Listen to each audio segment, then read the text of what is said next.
I looked at him as he walked towards his office space with his leather briefcase in his hand and his expensive watch around his wrist. He looked at me. I nodded, but he ignored me. I couldn't see his office space from where I was sitting, but as soon as he had passed by, I heard him placing his briefcase on his desk and opening it. I made sure the time was set to default, and then I pressed import. Thomas Washmeister. I typed in the search bar, and then I imported him. Are you sure you want to import Thomas Washmeister into the forest? I was. And as soon as his name disappeared from the list, I carefully walked around the corner. And his briefcase was lying on his desk, but he was nowhere to be seen. I went back to my computer. I looked at the video stream of the forest. It was in the middle of the day there now, and I slowly moved the camera 360 degrees to try and see if I could see Thomas somewhere. If I'm being honest, it made me feel like an idiot even trying this, given how impossible it all was. I didn't see him anywhere, but I did see some weird animals. Two kind of bluish giraffe-looking things walking by. The low resolution made it near impossible to tell if they were real or animated or not. But given that they were blue giraffes of sort, I just had to assume the latter. Thomas had probably just gone to the bathroom, but nonetheless, I made sure to export him, and as soon as I did that, I heard something from the office space. I sneaked back there to take a look. Thomas was standing up, seemingly confused. His usually water-combed hair was scruffy as if he had just woken up. Hey, Thomas, I said. He looked at me, surprised that he wasn't alone. I think I fainted, he said, blushing a little. What do you mean? I said. Are you okay? Well, I was just about to turn on my computer when suddenly I was just lying on the floor. Really? I looked down, trying to come up with something to say. Do you remember anything from the last couple of minutes? He looked at his watch. No, I blacked out. I excused myself, telling him that it probably wasn't anything to worry about, and went back to my computer. I must admit, too, that I felt a bit excited for the first time in a long time, although I still didn't dare to believe it. My colleagues started dropping in, and I couldn't open the forest again for the rest of the day without anyone seeing it. And during the day, there was some more talk about Jennifer. Most of what I heard seemed to be rumors, and no one talked to me about it, of course, but it was difficult not to hear the whispers around me. One of Jennifer's closest friends at the office said that she called her and that it had been difficult to understand her. She had been obsessed with a certain nightmare that had returned to her as soon as she fell asleep. Something about being haunted by monsters deep inside a forest. And at this point, it all started to seem too strange to be just a coincidence. Was I responsible for Jennifer's condition? It made me feel kind of weird. On the one hand, I never imagined myself doing something to harm anyone. I've never been a violent guy, but on the other hand, thinking that one of my tormentors had been forced to spend 3 years alone inside of a monstrous forest, it gave me some kind of satisfaction. I didn't dare to import anyone else the next day, though. I continued to contemplate my suicide, but more often than not, those thoughts were interrupted by my thoughts about the forest. I spent 2 days looking at it, playing with the speed of time. I increased it to the max and saw the seasons flicker in and out. The trees grew and died and were replaced by new trees. At one point, there was a flash of light and all the trees were suddenly gone. I slowed down the speed. But there had been a huge fire, it seemed. I sped up time again, and after maybe a minute, the trees grew up again, and soon it was as if nothing had happened at all. Most of the creatures I saw, weirdly enough, reminded me more of monsters than of animals. I saw an enormous white centipede with hundreds of red eyes, and I saw some kind of snail or blob devouring a creature that reminded me of a huge stick insect. At one point, one of the blue giraffe things came close enough to the camera for me to see that it didn't have a head, just randomly placed mouths along its neck, all filled with these vicious teeth. sitting in the safety of my office, watching these horrific creatures hunting each other on my screen. It gave me an odd feeling of coziness, like being inside during a storm. And there were a lot of storms inside of the forest. Sometimes they raged for years, and I had to speed up time to see the end of it. When turning the camera upward during these storms, I could see a purple nuance with the heavy clouds. All of this mesmerized me to such an extent that I didn't think much out of the window, but I still knew that my life was over and I didn't really have a choice. During Thursday, yesterday, I continued to observe the forest. Again, I pressed about. Made by Leaf. Who was he, though? I spent the better part of the day trying to figure that out. I opened his email to me again, copied his email address, and tried to find him in the list of employees. However, he just didn't show up. Even though he had one of the company's email addresses, he didn't seem to be registered as an employee. I checked documents going several years back, but without any luck. The name Leaf just never came up. I thought that maybe he resigned or something, but he still should have been seen in some of the records that I checked. Eventually, I just gave up trying to find him and went home without getting any significant work done that day at all. Today, I was supposed to attend my mum's funeral. It would have been an important day for me, a day that could have been for me some kind of closure. However, my boss wouldn't give me the day off. She said that I hadn't sent in my application for taking the day off in time, and perhaps she was right, but, I mean, come on. It was my mum's funeral, for crying out loud. Of course, I planned on just calling in sick and going anyway, but something in me just snapped when she did this. I just couldn't take it anymore. It had to stop. My boss and my colleagues and the company at large was a cancer, not just in my life, but on society as well. All the hate that I built up over the years just suddenly surfaced in a way that I didn't even think was possible. Before this day, I had no idea how it felt to be one of those guys who come into the office one day with a machine gun, but now I did. Of course, I didn't own a machine gun, but I did have something else. The forest. I arrived early at the office that day. I knew most of my colleagues were still asleep, and today they would wake up to a new surrounding. For some reason, my boss was in her office though. She couldn't see me from where she was, but I could hear her on the phone. It seemed to be an important call, and it was probably the reason she had come to work so early today. I opened the forest. A storm was pouring its purple rain over the trees, and for a few seconds, I hesitated. My plan was simple. I would import the people that I hated, which was pretty much everyone, into the nightmare on my screen, and then I would open the window and end my own life, knowing that all of the despicable people in my life would be consumed by monsters one by one. In a way, it was symbolic to do it on the day of my mum's funeral. My hesitation didn't last long, though. I pressed import and typed in the name of my boss in the search bar. The program asked if I was sure, and I listened to her voice while she was talking on the phone, and clicked yes.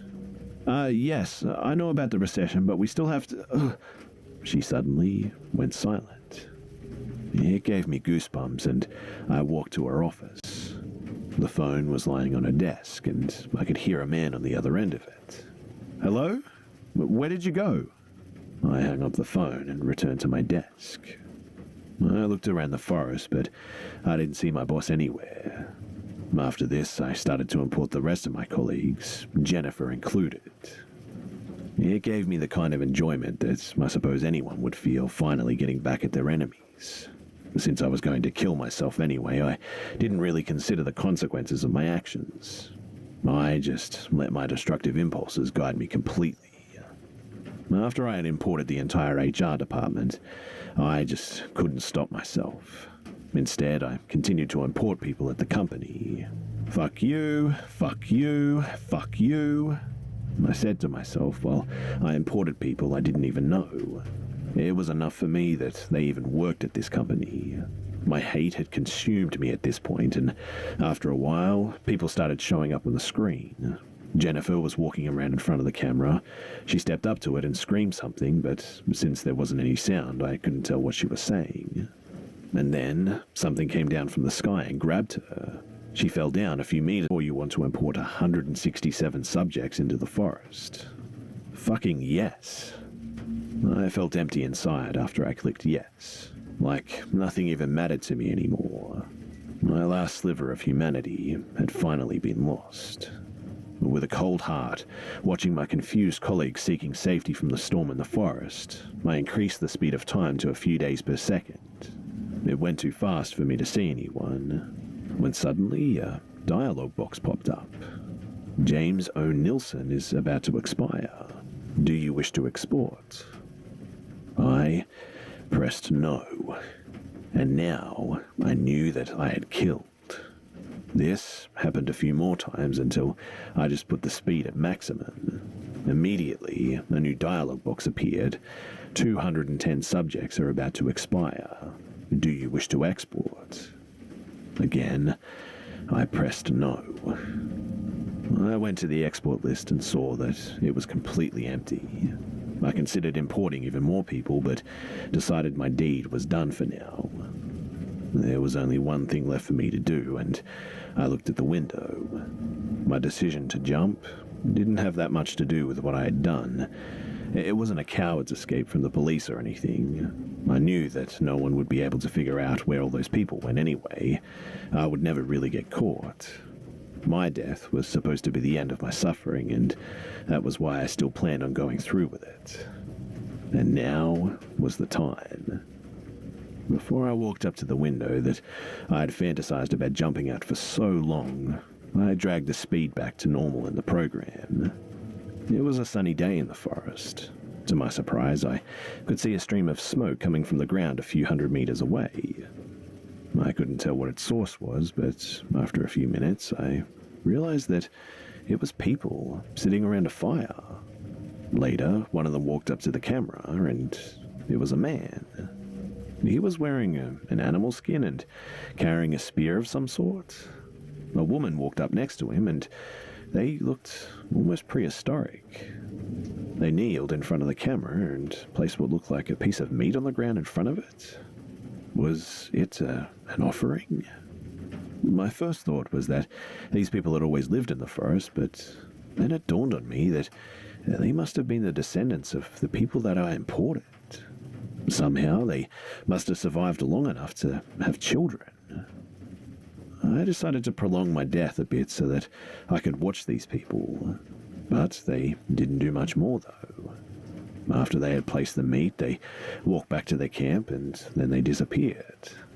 So I sped up time again, and a few years per second this time. After about 50 years, I slowed down again. But this time there was some kind of altar around the camera, made by rocks and flowers, and I could see more campfires burning in the distance. I was fascinated by the fact that these people lived so primitive lives, given that their forefathers were modern people. I then realized that everyone I had imported into the forest had been office workers. Their knowledge of Excel wouldn't have been very useful in the wild. With a burning curiosity, I sped up time once again. This time, I allowed for a few hundred years to pass. But when I put the speed back to default, the first thing that I noticed was that the altar had been changed. This time, it looked more like a structure. Stones placed upon each other, but still in a primitive way. The people looked about the same, still wearing animal skins as clothes and wielding spears. This time, however, I noticed a woman carrying what looked like bow and arrows. They were still in the Stone Age, though, so I sped up time yet again, and this time I let approximately 3,000 years pass before I returned the settings to normal again. This only took about half a minute on my end, with the speed setting put at maximum. To my surprise, the inhabitants still hadn't passed the Stone Age. The altar was a bit more advanced, though, and it now resembled a Stonehenge of sorts. A bit disappointed at their slow development, an idea formed in my head. Now, driven by curiosity more than hate, I pressed import again.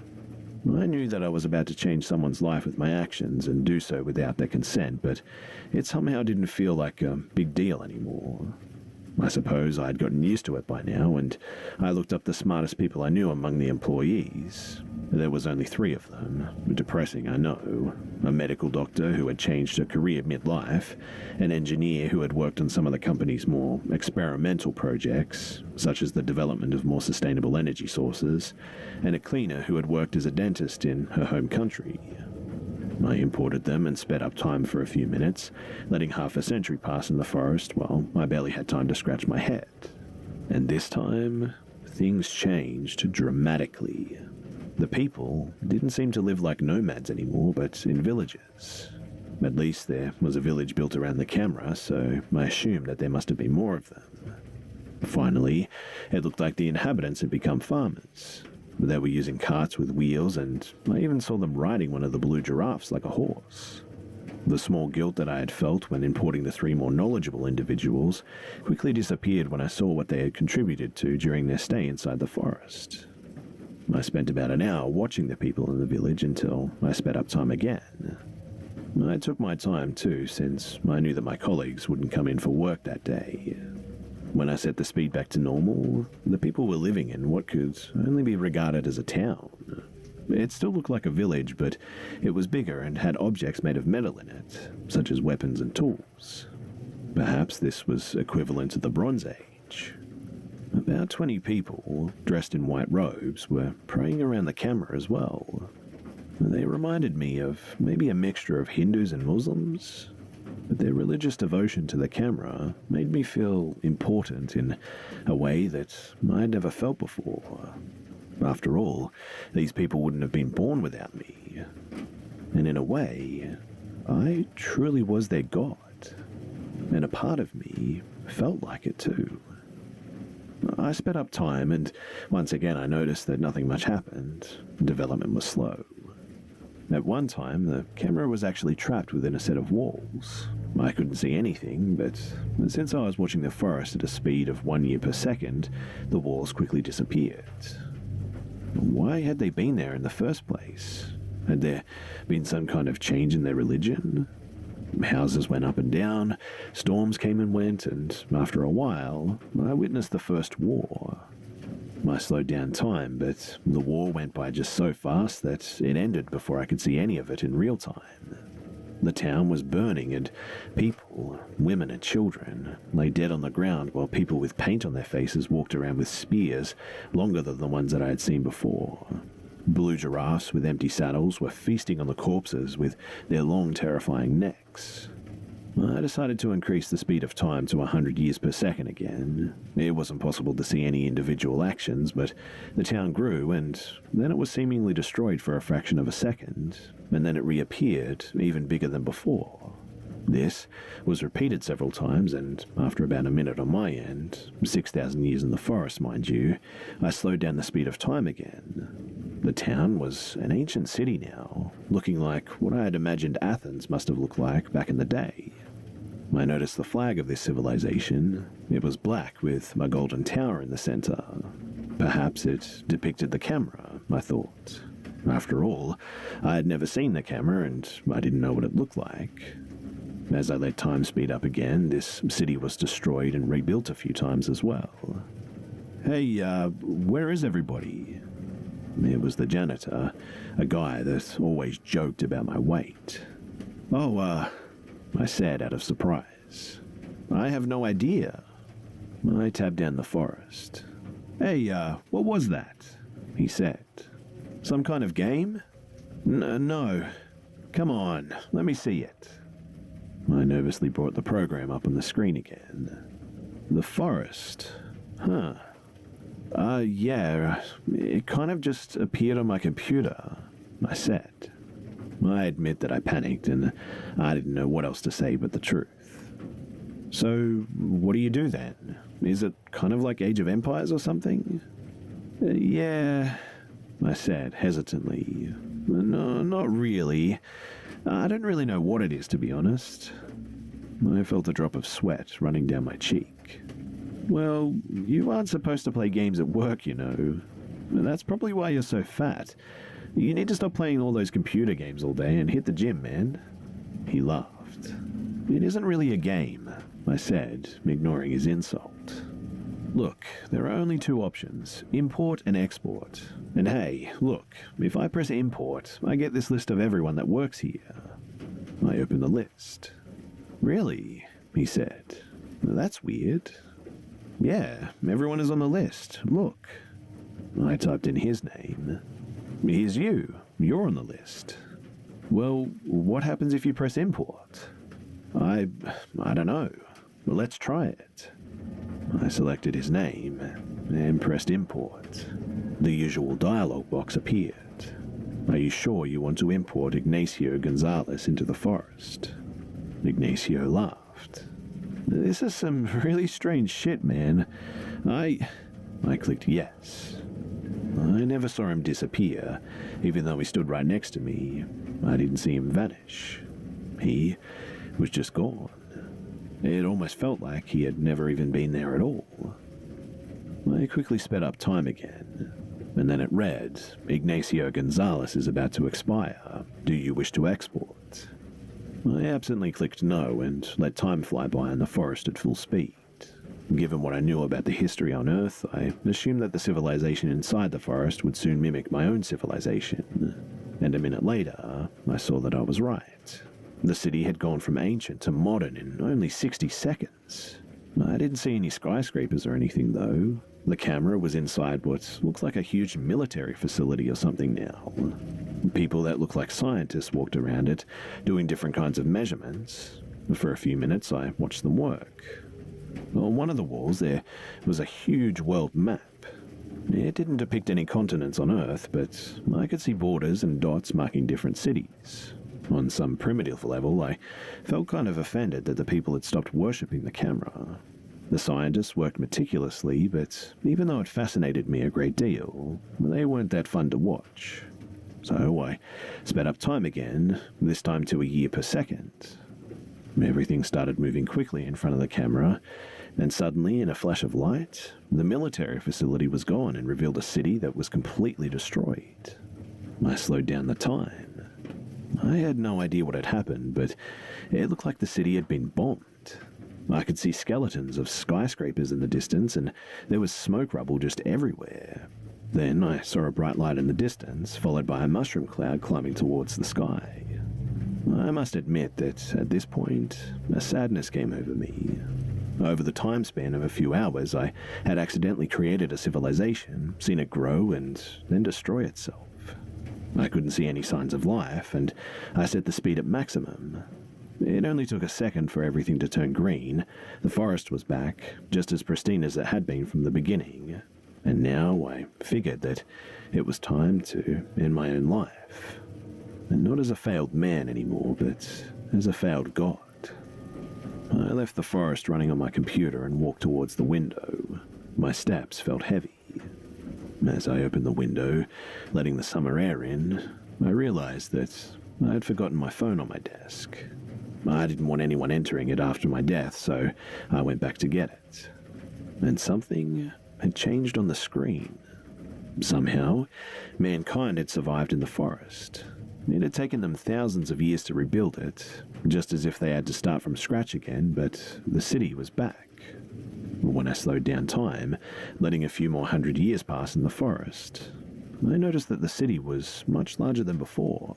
The skyscrapers reached further up into the sky, and to my amazement, I could see thousands of vehicles flying through the air.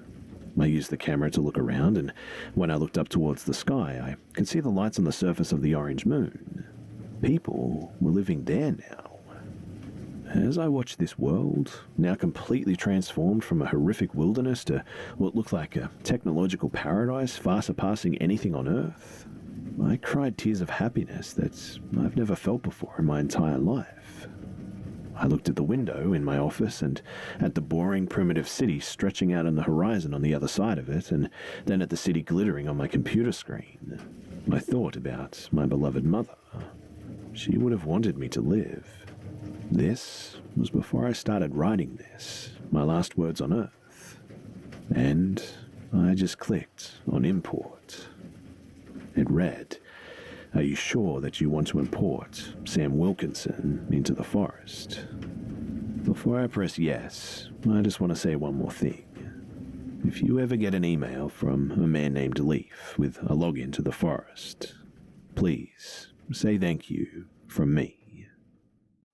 G'day mates, it's B-Buster here. I hope you guys enjoyed the video, and if you would like to help me out, then please go ahead and watch another video by clicking on a card on the screen.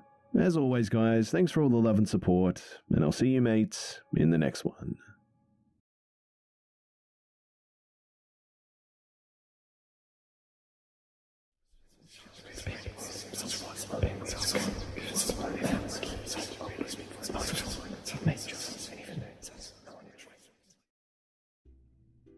G'day mates, it's B-Buster here. So before the video starts, I just wanted to let you guys know that I recently started live streaming on Twitch and created a Discord channel to chat with you all through. So a few Hive members helped me out by doing a test stream with me the other day, and everything seems to be working out well, so I thought I would leave a link below to my Discord server and Twitch channel so that you guys can join in with the rest if you would like. Anyway, I hope you enjoy the video, and without further ado, let's begin.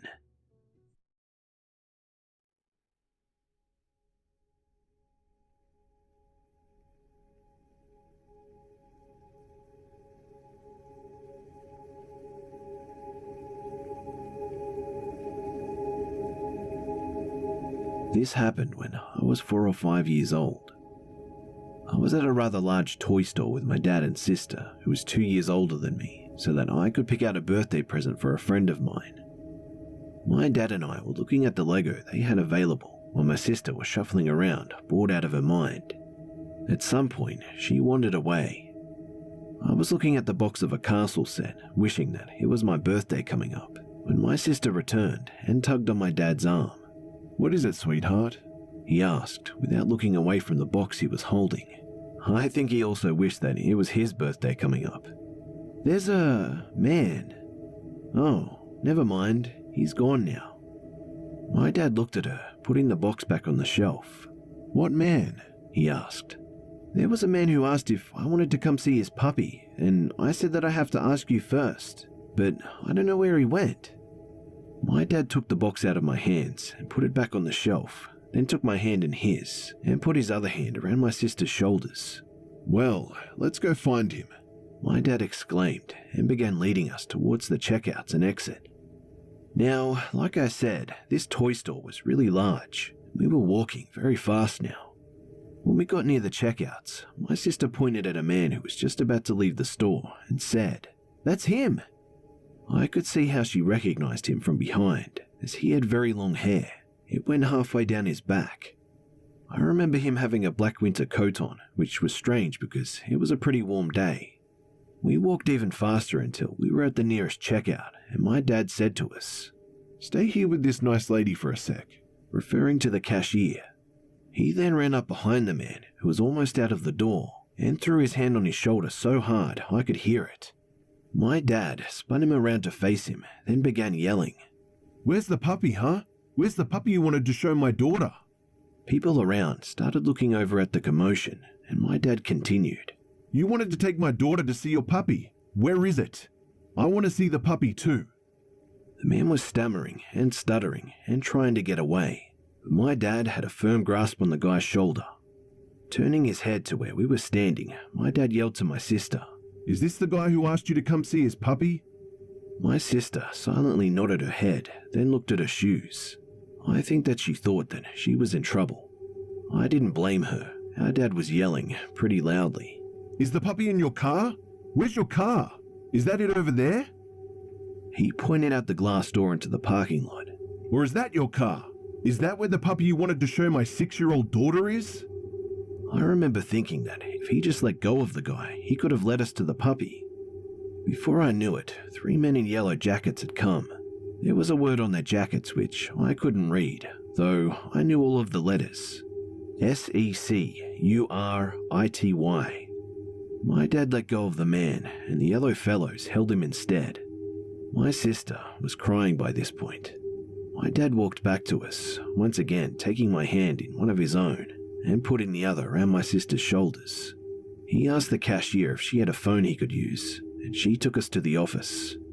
he called our mum to come pick us up, then assured my sister that she wasn't in trouble. In fact, she was in the least amount of trouble anyone has ever been in the history of this world, simply by coming and asking for his permission to see the puppy. I asked him if we were still going to see it, and he just looked at me and said, "Sorry, son, the puppy ran away." Our mum came in just a few minutes, and as we were leaving there were police cars pulling up. "Are they going to help find the puppy?"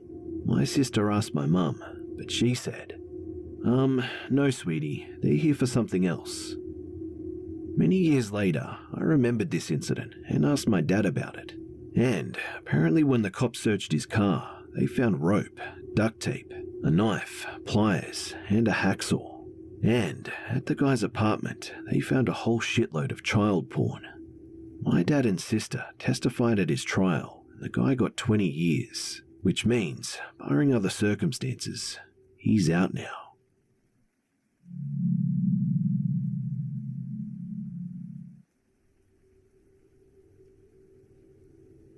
So this happened approximately 2 years ago, and I almost completely pushed it out of my mind until I was reading some other people's posts here. So anyway, about 3 years ago, my mum and stepdad separated, and I, and my sister moved out and into a new place. It's in a decent neighborhood, not like a nice neighborhood, but a safe one. It's quiet and mostly elderly people and young families. So moving in, I never felt unsafe, and since this incident, I haven't either. But probably about 6 months after we moved in there were a couple of strange occurrences. One night, my mum was out for the night because she works as a relief worker for women's shelters, and the hours are pretty sporadic. So I'm 16 at the time, and stay home with my 10-year-old sister to watch her. At 9:30, I order us a pizza because we're watching a movie together, and hey, I'm a nice sister. 15 minutes later, I notice some lights outside of my house and assume it's the pizza guy, which is a little weird because they're never this fast, but I wasn't about to complain. So I get up to the window to just check and see a small blue car pulled up on the side of the road in front of my house, turned off, but the driver isn't making any move to get out of the car or any movement at all. They're just staring straight ahead. At this point, I still think it's the pizza guy, and I'm like, "What the fuck? Get out and come give me my pizza." But he just keeps sitting there.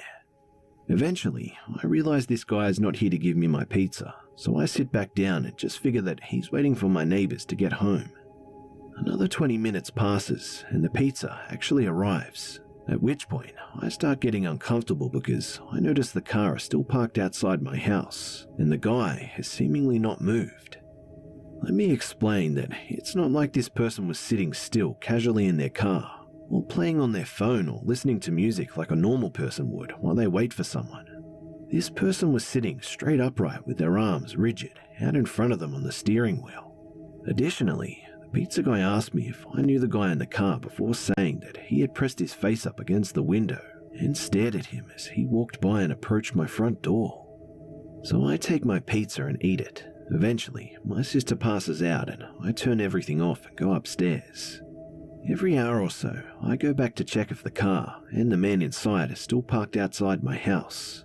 And every time, they are, and he's still sitting there the exact same way. Until I check again at around 2 a.m.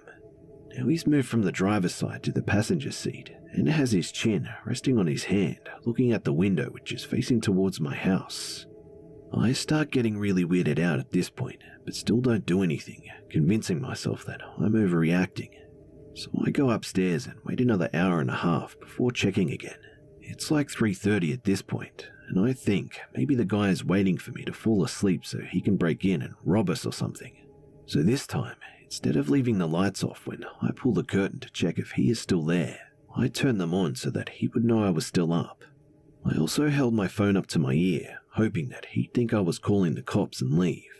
I didn't actually call the cops though because I figured it's technically not illegal to park on the road outside someone's house, and I didn't want it to turn out to be nothing. At this point, he starts getting out of the car. I thought he was just getting out to get back in the driver's seat, but instead, he closes the door and leans against it, putting both his hands in his pockets and just stares at me. I can't see his face because directly across the road there's a street light, so only his silhouette is visible. After maybe 30 seconds of this staring, I get too creeped out and pull the curtains and shut them again and call my mum. She's concerned and says to deadbolt the door, and if he does anything else or just doesn't get back in the car, to call the police, which I agree to do, and she hangs up. Finally, an agonizing 2 minutes later, I work up the nerve to peek out again, and he's still just standing there, staring. Now, I actually start dialing the number for the police, and just as I go to hit the call button, he abruptly looks up towards my neighbor's house and jumps back into his car. I found out the next day it's because my neighbor opened the front door and looked out at him. Apparently, he'd noticed the weird car guy too. But weird car guy still doesn't leave. He continues to sit in the car, looking towards my house until 6 a.m. I stayed up this entire time because I couldn't sleep. I don't know exactly when he decided to drive away, but the last time I checked was 6. Also, looking back, I'm not sure why I didn't call the police. So anyway, I finally go to bed and try to write it off as just a weird dude. For the next few days, I spend the nights at friends' houses and just keep busy because it was the summer holidays. When I get home, my mum tells me that every day since I've been gone, a blue car has driven past the house really slowly and honked, but she doesn't recognize the driver. And when she walked outside to take a picture of the car or license plate, it had already driven off. After it had driven by 4 times, it sped away. She called the police and reported the weird behavior, as well as gave a description of the vehicle. And they said that they would keep an eye out for any other incidents involving a car matching our description. 2 weeks after this, the car is parked outside of my house again, but no one is inside, and it sits there until it's towed away. And that's it. I never received an explanation beyond that the car was stolen over 3 months ago in a town nearly 5 hours away, and that is one of the weirdest, creepiest, unexplainable things I've ever experienced.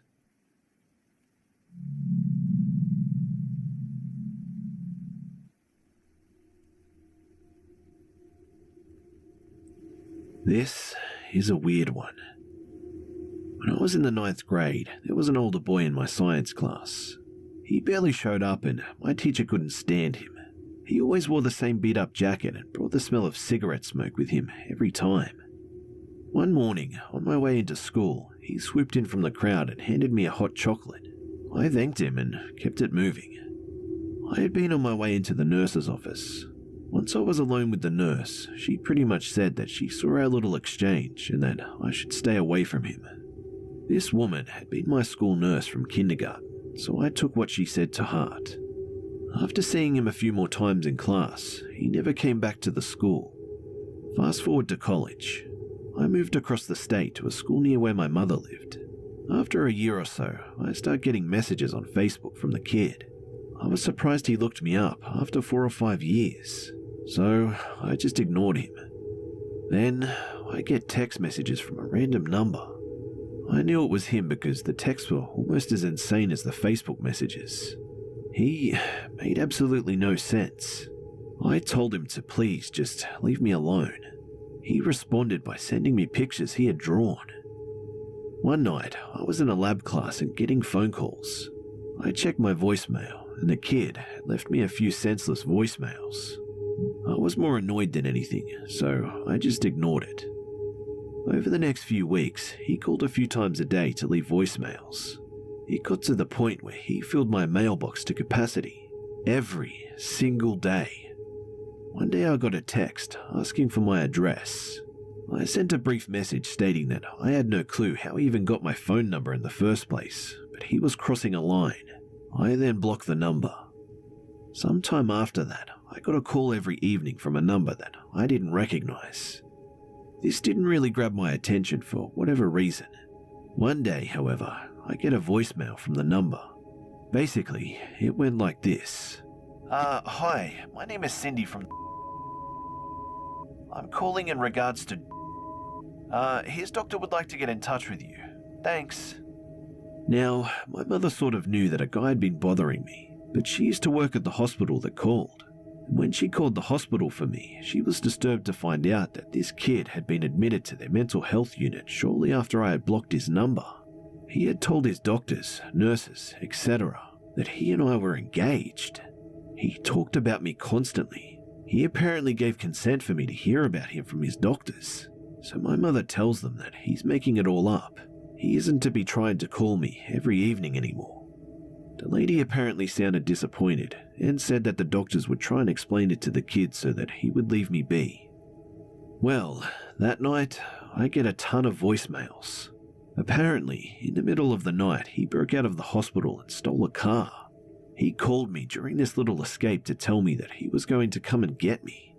At first, he sounded in love. He said things like, "I'm coming to you. I'm going to come and find you. We're going to go to Alaska. We're going to get married and Phoebe from Friends will be there." Okay. He then said, "No, seriously, I'm coming to take you. You're coming with me and I'm taking you. I'm coming to get you." And I shit you not, I heard police sirens at the end of the last voicemail. He also mentioned the street that my mum lived on. He muttered it over and over again. Needless to say, my mother took me to the police the next day.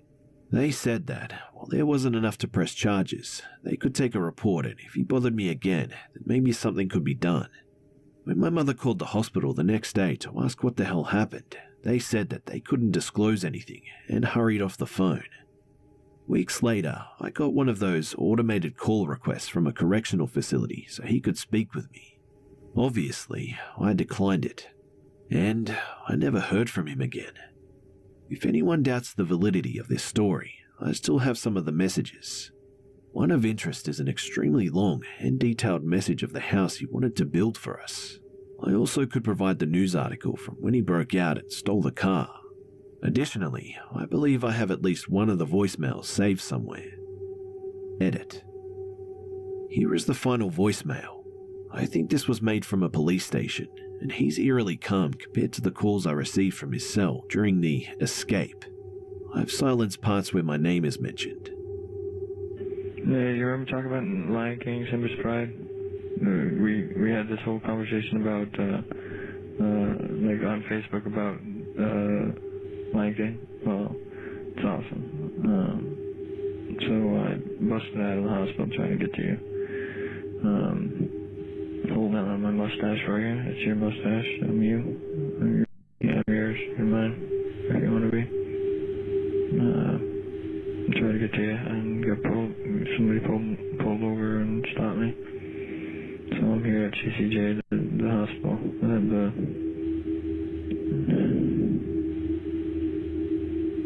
jail, and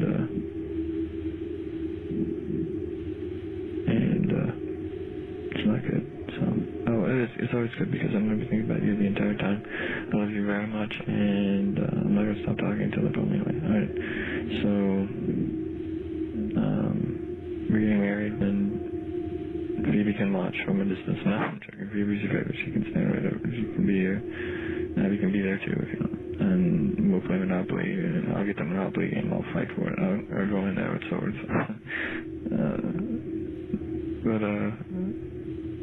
I kicked that door for you, and I flew for you. And you remember that, right? Yes, you will. Better. I love you very much. And you're with me right now, and you'll always be with me. And this is going to, because I love you very much. Alright, I'm so glad you got a longer, Christmas. I had so much fun in the police car though. Like they were playing songs that were just like so happy. And we'll do your plan. We'll live forever. You're young, if you want. And yep. Remember me. Cause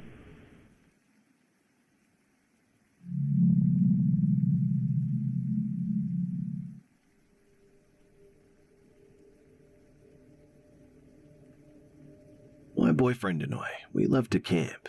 About 2 weeks ago, we decided to go to the coast because we had a Friday off from our classes in university and decided to hike and camp out for the weekend. We had a 3-day plan to stay in 3 different towns and hike to each place. This story is about the first place we stayed in, The first town was barely a town. It was more like a bunch of small houses and farmlands and very few people. It was off-season, so normally there would be some tourists there since the main attraction is a huge abandoned city left over from the times of ancient Greek civilization. Anyway, since there were 5 to 6 camping grounds available, one of which was highly recommended on TripAdvisor and the likes of, we didn't bother calling beforehand. We simply headed there and then straight to the camping area. Upon reaching it, we saw the gate open. Not really so unusual, but when we entered it, no one seemed to be there. We knocked and called out for someone, but no one responded.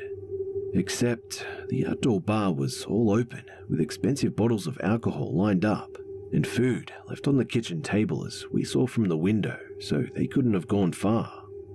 My boyfriend found it a bit strange that they would leave everything open like that, but assuming it was a small community with no crime, we didn't think any more about it.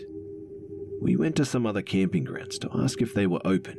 The first one we went to said that they were closed because their grounds were very messy these days, but they recommended us another place.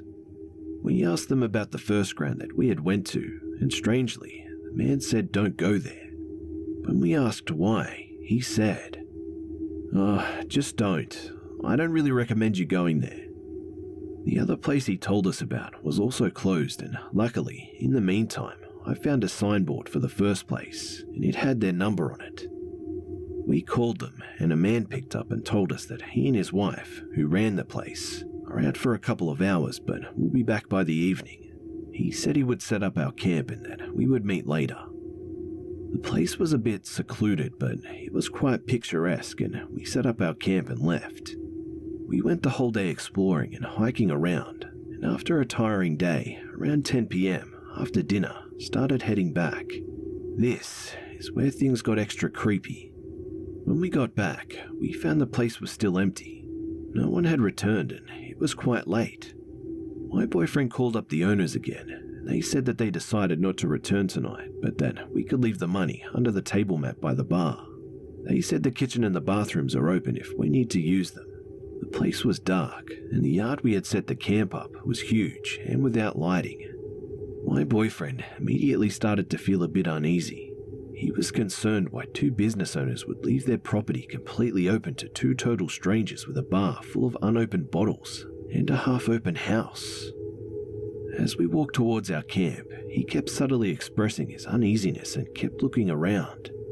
He's usually pretty calm, so I told him if he's really feeling so strongly about this, we can just go to the pension where we had dinner earlier and stay the night there in a hotel room. He opened the flashlight of his phone and kept looking around, getting more and more uneasy. We agreed to pack up our camp and leave. I began to pack it up since it requires a lot of folding, and he was already anxious. I told him to just stand and give me the light as I pack it up. Except, constantly, he would move the light and check the area, and I kept getting irritated because I could sense his worry, and at the same time, I couldn't pack up fast enough because I couldn't see. At one point, he even told me in a slightly bitchy way to hurry it up, and as soon as I folded the camp, we stuffed it into bags and hurriedly packed our shit and scooted. He still seemed super anxious, and I told him to relax. Just telling this next part gives me the chills all over again. The road back to the main area of the town was dark and lonely. This is when he told me, "Look, there was something I wanted to say, but not while we were still in the grounds." "Well, what is it?" I asked. He hesitated, then said that he didn't want to freak me out, but he was sure that he saw someone lurking in the dark behind the wooden cabins and by the bathrooms. Twice. No one was supposed to be there except us. I got the chills, but I still tried to rationalize, saying that it's a farm area and there's lots of animals there. Maybe a cat moving around or something. But he was adamant that it was a human figure, walking like a human would and standing. That's why he kept checking and wanted to hurry so much. And that's why he was telling me to hush up and keep my voice down. I almost had tears in my eyes at this point, and the hair on the back of my neck was standing. I kept looking back and almost running at this point to the lighted area of the quiet town, and only really relaxed when we reached the pension, booked a room there, got the key, and looked and checked it twice. I am generally a skeptical person, but I really do believe that my boyfriend didn't just see things. I don't know who that was back there or what could have happened, if anything. And I don't care to know. Dark and isolated places have always creeped me out anyway.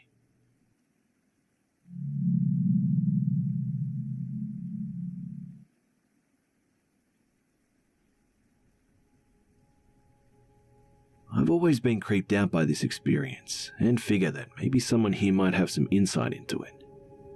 My husband, boyfriend at the time, and I were camping at Harriet Lake, which is a small lake pretty deep in the Willamette National Forest.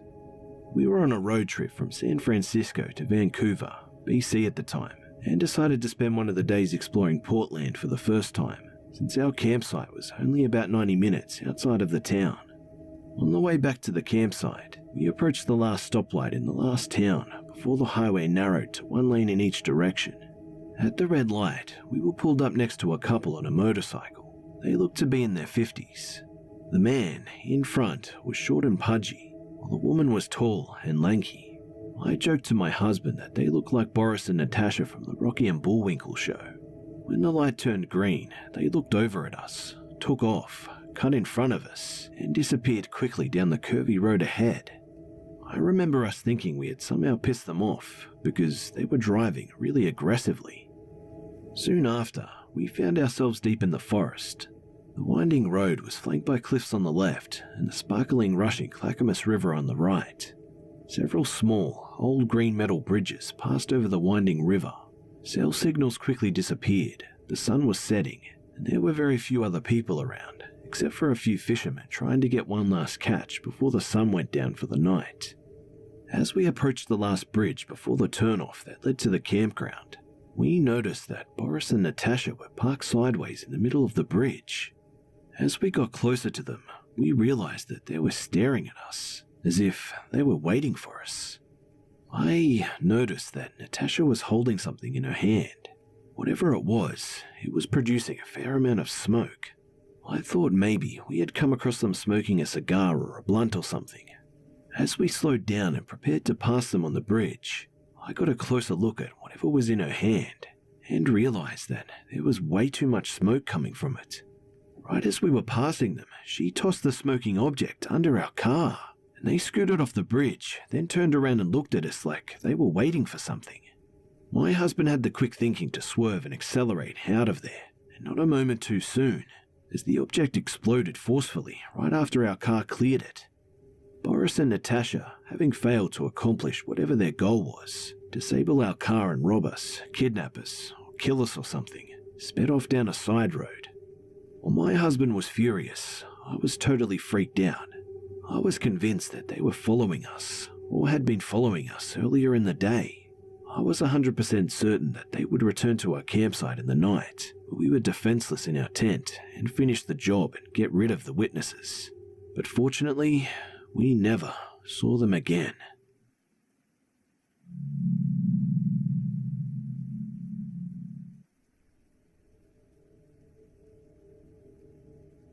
I'm not really sure how to explain this. I was babysitting a 4-year-old about 2 weeks ago, as his mother had to go to work and his grandmother that usually watches him was at the hospital due to some sort of medical issues. Everything went fine as the day went by. Me and the 4-year-old spent the whole day playing games and watching TV in the living room. It was getting close to his bedtime, so I gave him a snack and told him it's time to put on his PJs, and he started to act up a little bit like most kids do when bedtime comes around. So I endured the tantrum and put him in his room anyway. He laid down and I put a movie on for him in his room and walked out and left the door open a crack. I made my way to the living room and the hall and started watching TV. I turned the TV down so I could hear if the 4-year-old was getting up and walking around. I didn't hear anything at first except for the movie I'd put on for him. But after about 5 minutes went by, I heard the TV in the boys' room turn up really loud. So I ran in, and the boy was laying in the bed with a weird expression on his face. I couldn't tell if he did it or not, so I told him not to touch the TV, and he looked at me and said that it wasn't him, it was the man. So I got kind of creeped out and asked what man, and he pointed towards a huge teddy bear so I just ignored it and went back to watching TV. When, all of a sudden, I hear a man's voice talking really low. It was almost like someone in a different room on the phone, trying not to be heard. I turned the TV off and listened to make sure I was really hearing it, and sure enough, I did. So I got up, as scared as I was, and made my way to the bedroom of the boy. And I saw something in front of the crack of the door, covering most of the crack. So I pushed the door open, and the life-size teddy bear fell from behind the door. I looked up to see the boy under his blanket sitting upright on his bed. I walked in the room and said what's wrong as I was scoping out the rest of the room because I was sure that I heard a man's voice, but I saw nothing. So I said again, "What's wrong? I'm not mad if you're up playing." He peeked out of his blanket and said that the man was scaring him.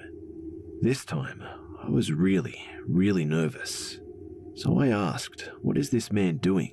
And the boy said that he wants to give you a boo-boo, aka this man wants the boy to hurt me. So I didn't ask any more questions. I went over and picked the 4-year-old up and we started walking towards the door, when I heard a few toys start going off across the room as I was shutting the door. Then I heard something smash against the wall, and the 4-year-old said that he's very angry, and when he said that, it gave me chills. So I ended up running to the other end of the house at this point with the 4-year-old in my arms while we were both crying. I locked myself and the boy in the mother's room and called her. She didn't answer. So I was stuck there with her son, babysitting, till she came home at 12 at night.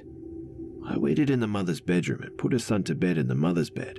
And for the rest of the time I was there, alone with the boy in the mum's room, I didn't hear anything. I told the mother everything when she came home, and she said that her son says stuff about a man and different stuff like that. She laughed, almost like it was a joke or something. All I know is that I'll never babysit there ever again.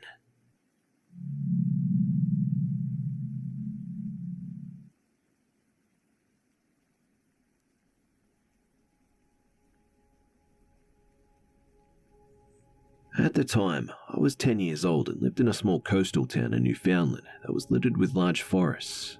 Almost every house had acres and acres of forestry behind it, which in itself was really beautiful. As I now am 21 and live in a bustling city in Alberta, I do find myself missing this setting in my old backyard every once in a while, but it's usually accompanied by the unsettling memory of what I'm about to recount.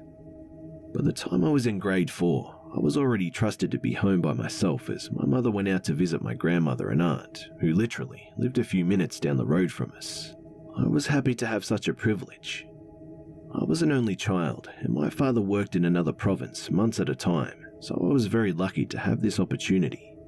It usually meant late night movies and video gaming, and on the odd night, exploring the forests. This night, I was exploring said woods. I usually never went too far in, usually up to a large rock formation I like to climb and look out through the trees in all directions. The house was always in sight, so I never felt scared or frightened by being there. It felt like my own private place that I could enjoy. So, as I was scaling the rocks to sit in my usual spot, I suddenly started hearing a sound from further in, a sound that wasn't natural at all. Crying, faint crying. It sounded like a child, maybe even an infant, crying relentlessly. I was more puzzled than scared, since crying was the last thing I would expect to hear in the forest. I must have listened for a good few minutes, convinced my ears were playing tricks on me, but it was in fact crying. In my mind, I imagined it was a young girl that somehow wandered off into the forest and needed help. I considered going back to the house and calling my mother for help, but then I worried that the girl would wander further in beyond earshot. I decided to try to locate the sound myself. I made my way hastily through the trees and branches, trying to figure out the exact direction the crying was in. It definitely wasn't as easy as I thought, and it was a matter of trial and error to even make sure I was going in the right direction. One thing I never realized as I was doing all of this was how consistent this crying was. No pauses, no words of any kind. Just non-stop sobbing and wailing that had no end. What I did notice was that the closer I got to the sound, the more metallic it sounded to me. I eventually reached a small clearing that had only a few small trees and bushes and nothing else. I had never gone this far in before, so this was the first time that I'd ever seen it. When I made my way in, it didn't take long for me to find the source of the sound. A grey tape recorder, one of the biggest that I'd ever seen, was peeking out of one of the bushes, and the crying was coming out of the speakers. This really disturbed me, as I had went all this way expecting to find a real person, but it was only a tape recorder. As I was about to shut it off, I heard another sound coming from just outside the clearing on the opposite side. It sounded like steady steps, advancing in my direction.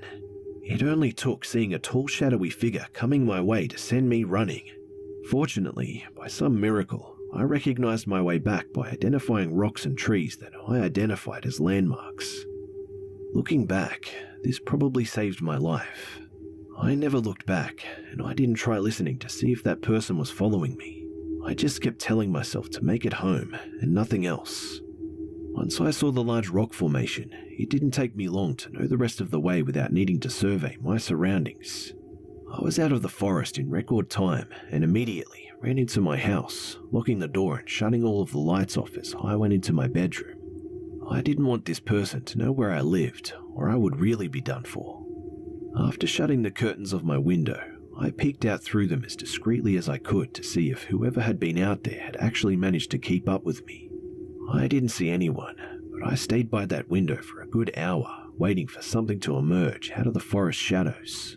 But nothing ever did. After that, I went straight to bed.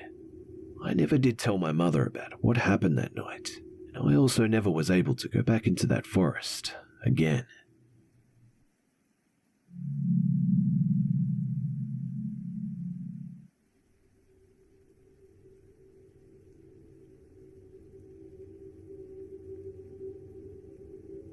When I was 21, I transferred to a college in San Francisco.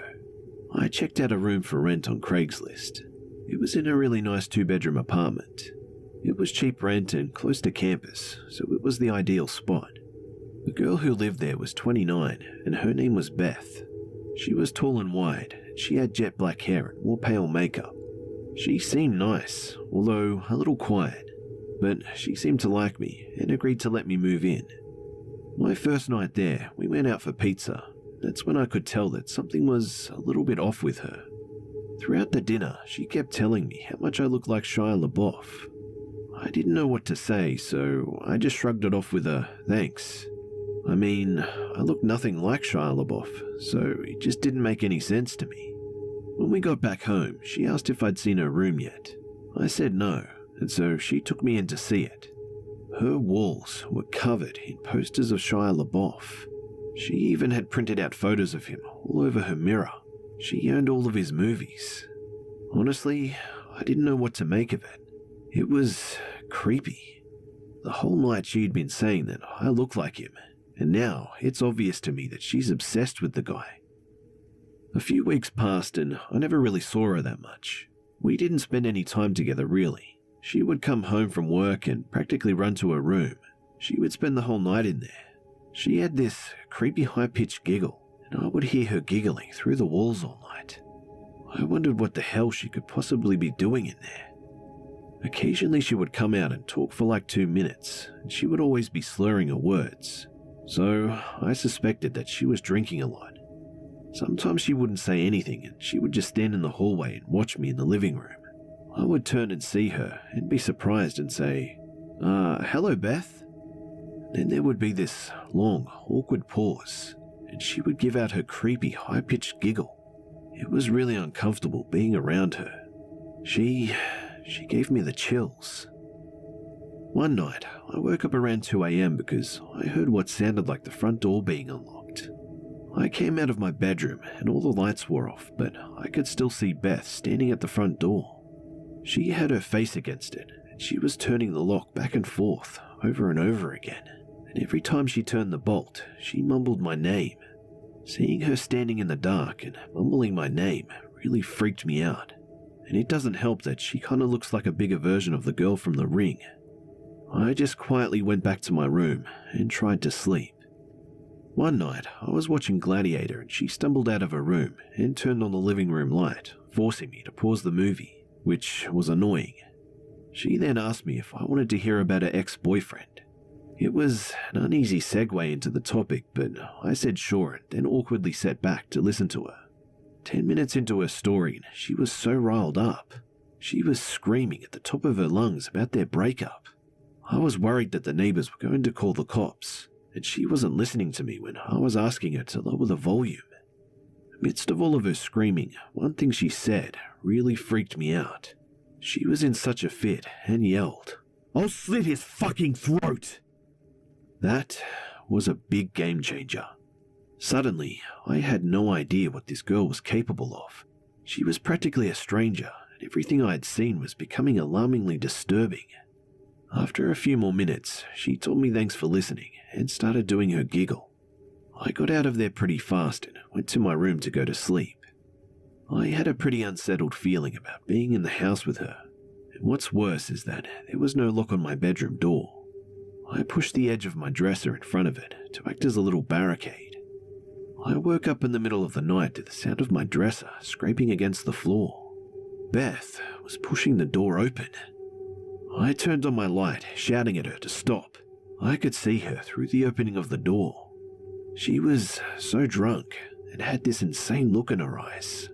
I pushed the door closed and yelled at her to go to bed. I could hear her walk back to her room, but I couldn't fall back asleep. The next morning when I went out into the hallway, my heart dropped. I saw one of her steak knives was on the floor by my door. I got goosebumps all over my arms. All I could think about was her saying she would slit the guy's throat. I confronted her about it. She said that she didn't remember trying to push my door open. She said that she didn't even remember telling me about her ex. I'd had enough at this point. My lease was month to month, so I found a new spot and moved out. About a month after I moved out, she contacted me. I was at the movies and my phone was off. When I got out, I turned my phone on, and to my shock, I received 40 plus text messages that she had sent to me over the past 2 hours. They were all just insane texts that ranged from everything between, "Hi, how are you?" to, "I fucking hate you." It was honestly crazy.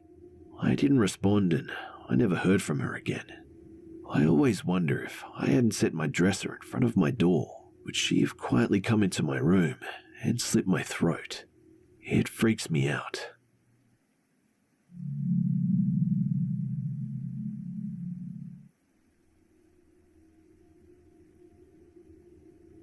I would like to give a little background on my story before I begin. I was around 14 years old and female. I'm 25 now, and I lived in the middle of nowhere in Pennsylvania, surrounded by cornfields and woods. The house I lived in was an old trailer, so it was long but not wide. This will be important. My family owned the land behind our house, and there were around 70 acres, so the only neighbor we had was across the street, and they mainly kept to themselves. With this being said, we never locked our front door. We had a back door, but the hinges were rusted shut, so we had always just kept it locked because no one was coming in or out of it. My mother was going through a midlife crisis, as I like to say, because she was drinking all the time and had a multitude of different guy friends whom she'd always bring around, me and my brother, who was around 10 at the time. At one point, during this crisis, she brought home a man. His name was Dan. He was an okay guy, but something always struck me as odd about him, but I just couldn't place the feeling. I was young at the time and knew a little bit about what he was doing, drugs, crimes, etc. However, I didn't know everything, and I am glad I did not know at the time. After about a week of non-stop partying, they became an item, and not long after he moved in, which meant that his 15-year-old son came too. The son, Sam, he was nothing like his father. Sam was a very polite and respectful person, and I remember on multiple occasions asking him how he turned out so great, and his response was always the same: "I don't want to be like my dad."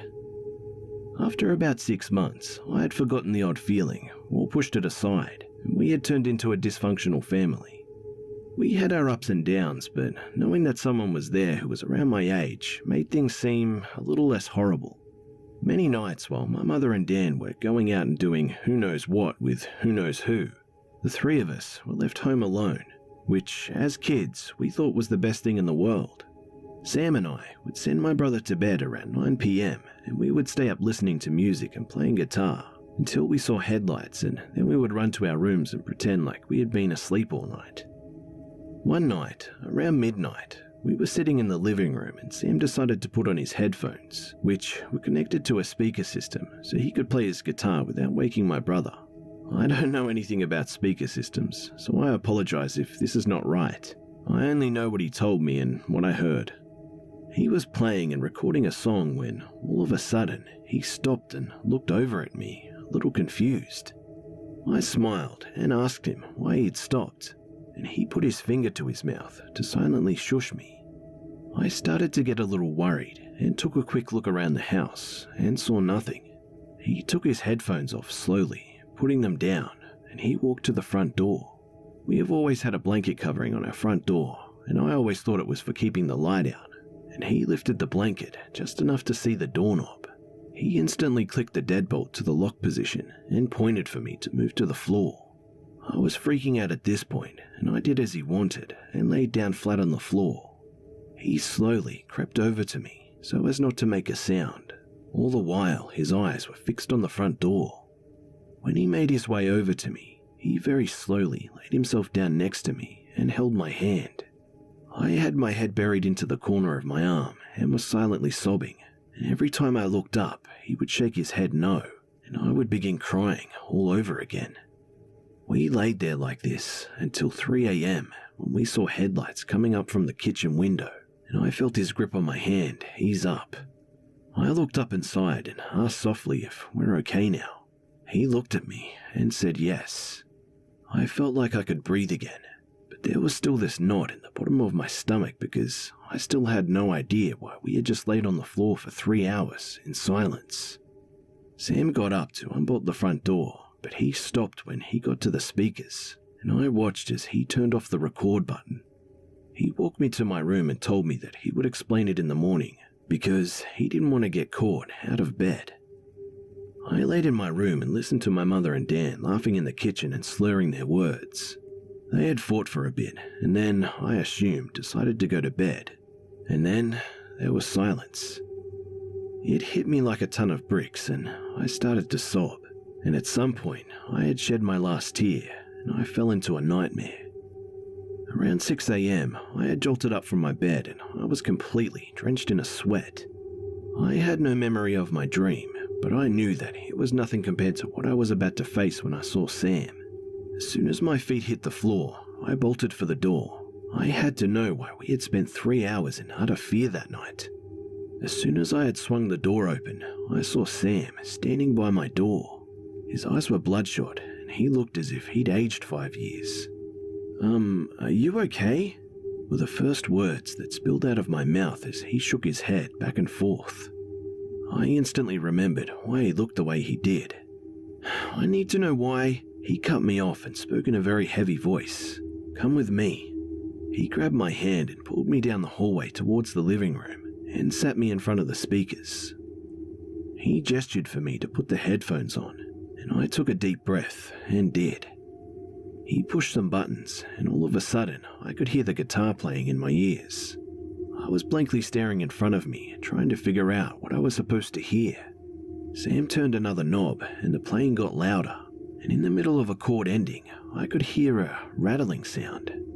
The sound was not something you hear all the time, but it was a sound that I could immediately place. It was the sound of a door jiggling. My eyes widened, and my heart felt as if it was going to burst out of my chest. I heard my voice come through the headphones, asking why he had stopped playing. And then I heard another voice. It was deep and almost demonic, and it said, "Let's try the front door."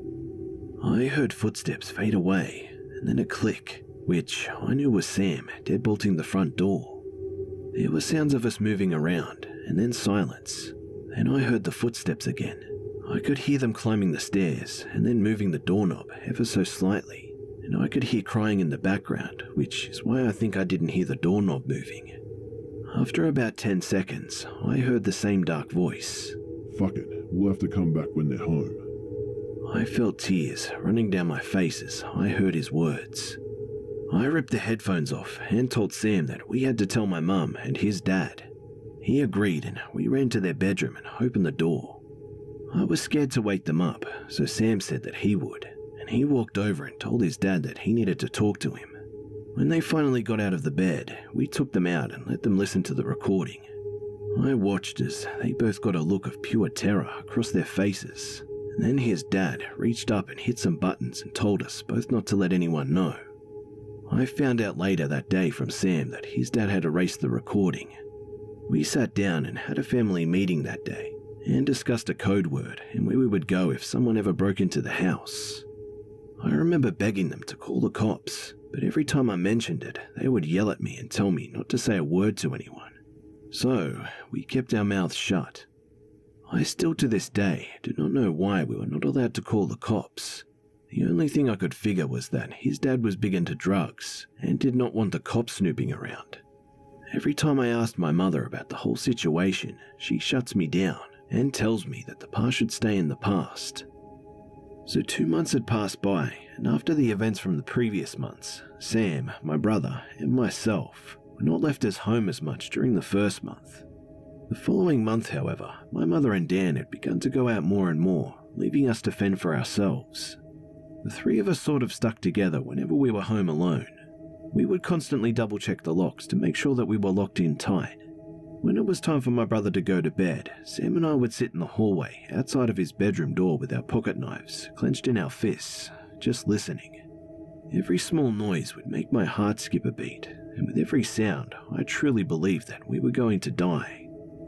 This went on for a few weeks, and with each passing day, Sam and I felt a little better, telling ourselves that they would have come back by now if they were going to. My mother and Dan had when I saw the 2 F's on my report card, I was in disbelief.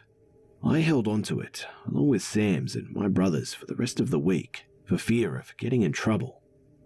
Friday had rolled around, and I knew I had to hand them over to my mother. So when I got off of the bus, I walked to the mailbox and casually acted as if I was just pulling them out. I slowly made my walk of shame to the front door, and when I walked in, to my surprise, my mother wasn't home. I laid the report cards, along with the other mail, on the counter and sat down on the couch, awaiting my punishment. My mother and Dan didn't come home until almost 9 p.m. that night though, which was very unlike them. They may have went out almost every night, but they were always there to greet us from the bus. In the 5 hours it took for them to get home, I remember becoming more and more angry. At one point, the feeling of dread washed over me that maybe something had happened, but I had pushed it aside and focused on how mad I was. When they walked through the door, I remember saying something to my mother along the lines of, "Where have you been?" which sent her into a fury. One thing you don't do is talk back to my mother, especially when she had been drinking. She began to yell and scream at me, telling me things along the lines of, "Mind your own damn business," and "Who the hell do you think you are to ask me this?"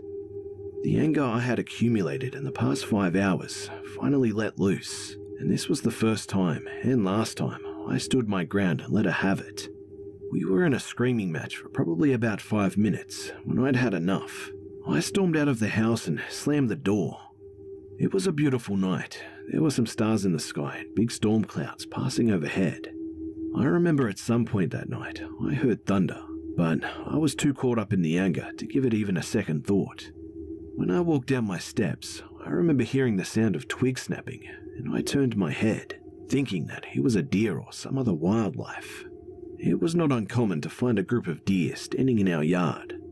At that very moment, when I had turned my head, lighting filled the sky, and it was like someone had turned a light on outside. And there, standing inside the yard, were 2 men. I can't tell you what they were wearing, or what they looked like, because my eyes had landed on something more terrifying than the fact that they were standing in my yard. Even though I only saw them for a few seconds, the images of their guns were what my mind had focused on. The moment the sky turned black again, I screamed as loud as I could. I was surrounded in almost complete darkness, the only light source being the kitchen window and the faint glow that was cast on the ground. Within seconds of my scream, I heard the front door fly open, and Sam was running out towards me with my mother, Dan, and brother in tow. All I could do was point towards the side yard and sob uncontrollably. And right then, we all heard the sound of car doors slamming shut. As I looked towards the road, I could see the faint glow of red, and I heard the sound of tires speeding away.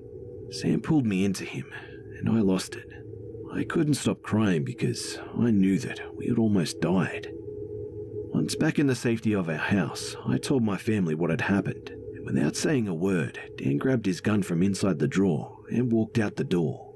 I have no clue what happened between the time he left and when he returned 2 hours later, but I remember him hugging me and telling me that we were safe now. He refused to speak about the incident afterwards, and I never saw those men or Dan's gun ever again.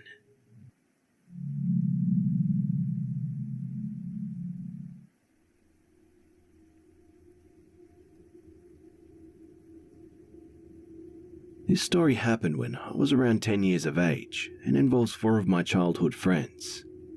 I am a 28-year-old female and I'm from a very country southern state.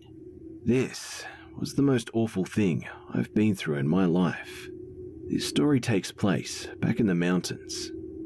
I was always so excited to see the weekend approaching, partly because I had a pretty cool mum. She would take me to places with my friends and pretty much let us have a little freedom.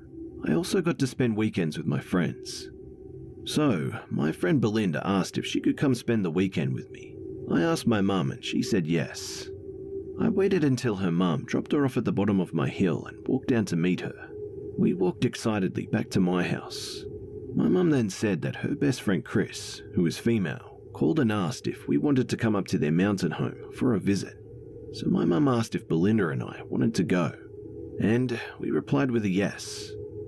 Chris's kids are Alan and Jay, who happen to be 2 of my best friends. Belinda had a crush on Alan and I was secretly in love with Jay.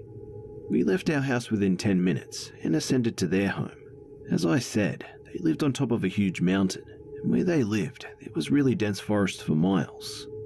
So after 20 minutes of driving, we finally made it to their home. My mum went in and was greeted by Chris. Belinda and I stayed out to talk to Alan and Jay, who also had a few other friends with them. We knew everyone there and we talked with them. Scott was the oldest, Jay the second oldest. Then there was Ray, and then Alan, being the youngest. They all kept going on and on about this cabin that they had built far out into the woods. It was probably about 3 miles into the forest from their house. The boys wanted to take us down to explore it, and we agreed. I was used to roaming half of these woods, and I always loved venturing out into them. I grew up there my whole life. But that all changed after this. We told them we had to ask my mum and use the bathroom before we could go. They snickered, jumped into their ATVs, screamed that they were going on ahead of us, and tell us to follow when we're done. We go into the house, use the restroom, and ask my mum if we could go. We're in a hurry to catch up to the boys, so she says yes quickly, but we have to be careful. So we quickly race out of the house. We start walking down the hill to descend to the main dirt road. We had to walk approximately half of a mile to get to the road that led to the cabin. It was all mostly downhill, except for the flat main bottom road. We skipped merrily along, talking about the guys as we were going. They always liked playing pranks and jokes on me, since I was like their sister and grew up with them. So I told Belinda that I had a feeling that they were going to jump out and scare us or something. Little did I know, I was in for a different surprise. We walked about another 2.5 miles to finally reach this cabin. It felt like it took forever, as it wasn't a road, but a path. When we finally reach it, no one is on the site. We walk onto the little porch and knock on the door, waiting for one of the guys to jump out and try to scare us. We step back and marvel at the little cabin. Jay really did do a good job on it.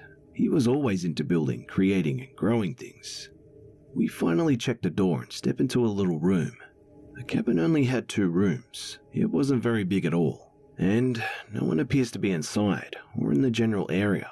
All we can hear are sounds of wildlife. So we stood there for a moment, trying to figure out what to do. It was then that we heard the ATV a little ways above the cabin, not back towards the main road, but further down the path. So we follow the sounds and finally see the guys. They're speeding off on down the path and stop long enough to yell at us to keep following them and take off down the path of the woods. We both groan really loudly. Belinda expresses concern and just wants to go back the way that we came to the house.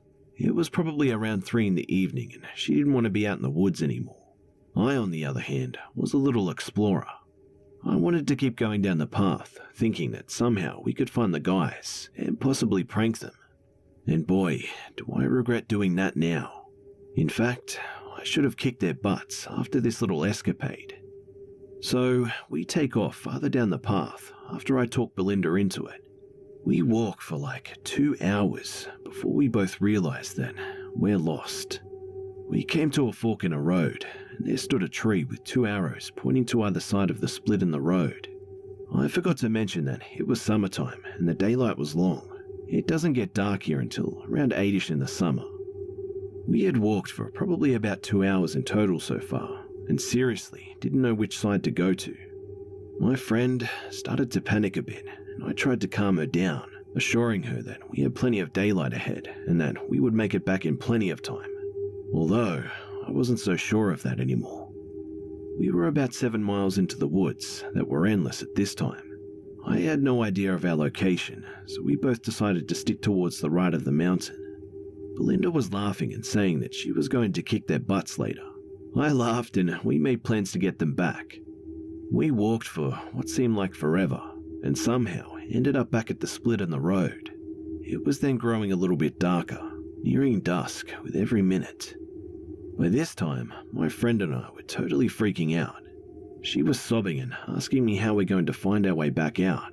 I tried to stay calm and reassure her that we would make it back, but on the inside, I was just as scared as she was. At that time, we stood frozen to the road, trying to figure out where to go next. And that's when, about 15 yards back, I heard a twig snap. I shushed Belinda and asked her did she hear that.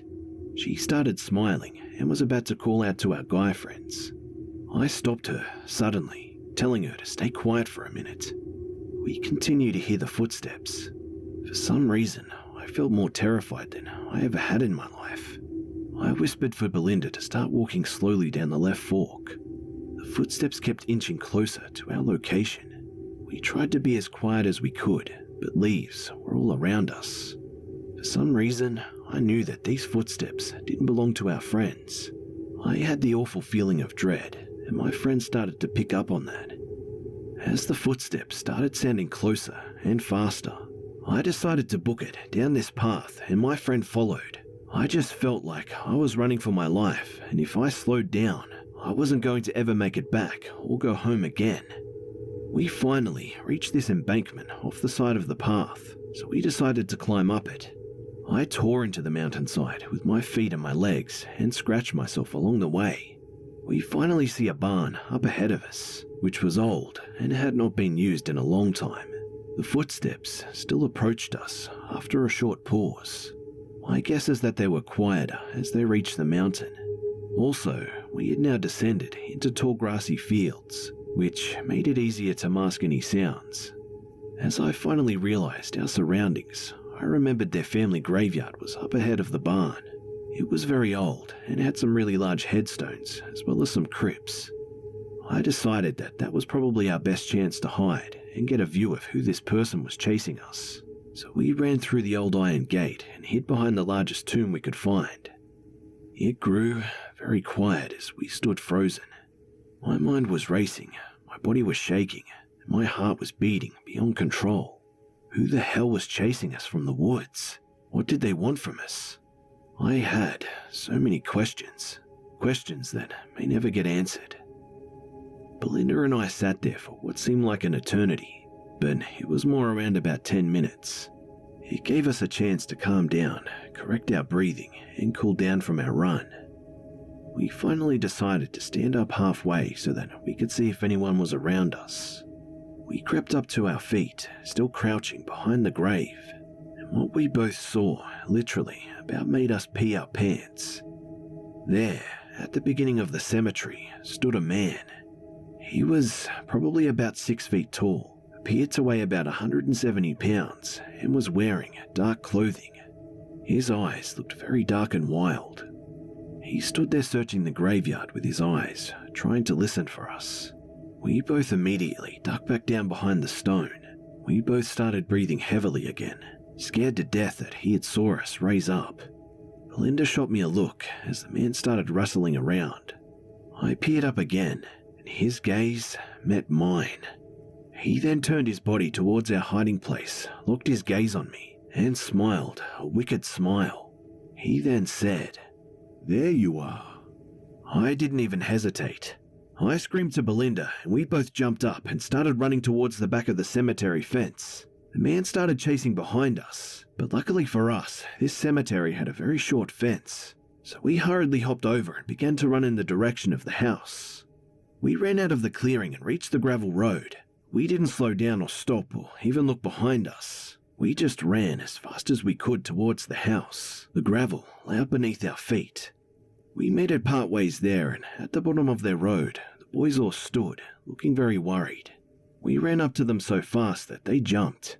I ran into Scott's arms, crying with Belinda right beside me. She was crying too, both of us looking a hot mess, bleeding from the earlier climb, sweaty, and our appearance very disheveled.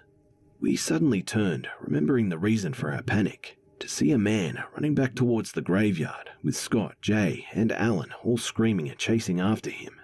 And we never saw the man again.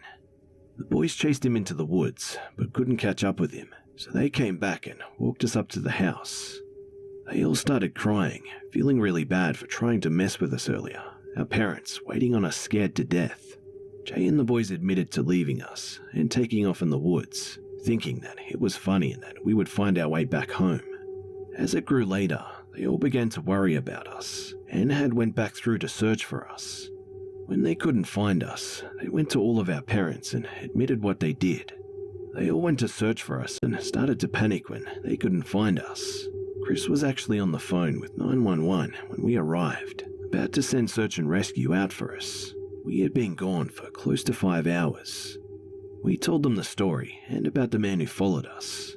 The police showed up to question us all and ask for the man's description. They searched the woods and the mountain, but there wasn't a trace of him. The boys all got grounded for playing their tricks, but quite honestly, they were all shook up about it though. They thought that they would never see us again, scared because it was getting dark. They felt guilty about the man and thought it was their fault. Needless to say though, we forgave them. But I never went back to that cabin or to that part of the woods again.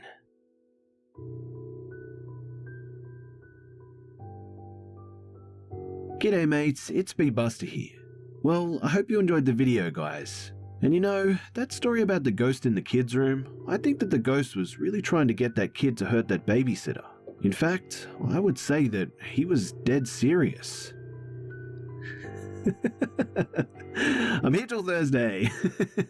Thanks again to the Hive members that bravely shared their story for us all here, and I hope you guys are all doing really well. For the chance to have your story feature in a video, you can send your story to my email, which is in the description below.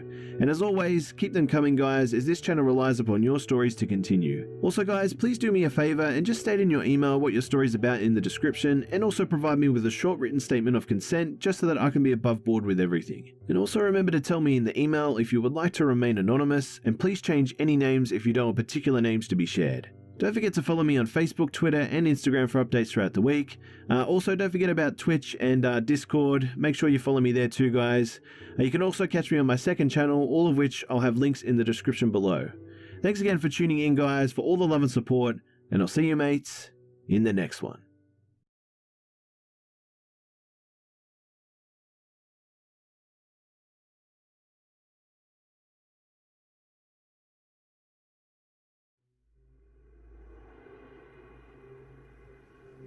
Number 5. This happened about a year ago. I was 22 and in my final year of college. I had been living in a loft apartment that was the 3rd floor of a house. 2 other couples lived in the apartments below me. I lived just off of campus in what's called a cusp neighborhood, which is basically a safer, just more family-orientated area, which was a mix of some college students as well as old people and families. Since my apartment was on the 3rd floor, the door I used was around back with 2 flights of stairs going up to my apartment door. Also, my bedroom was at the front of the house with 2 big windows that faced the street. One night, I was coming back from working on my thesis with a classmate at her apartment.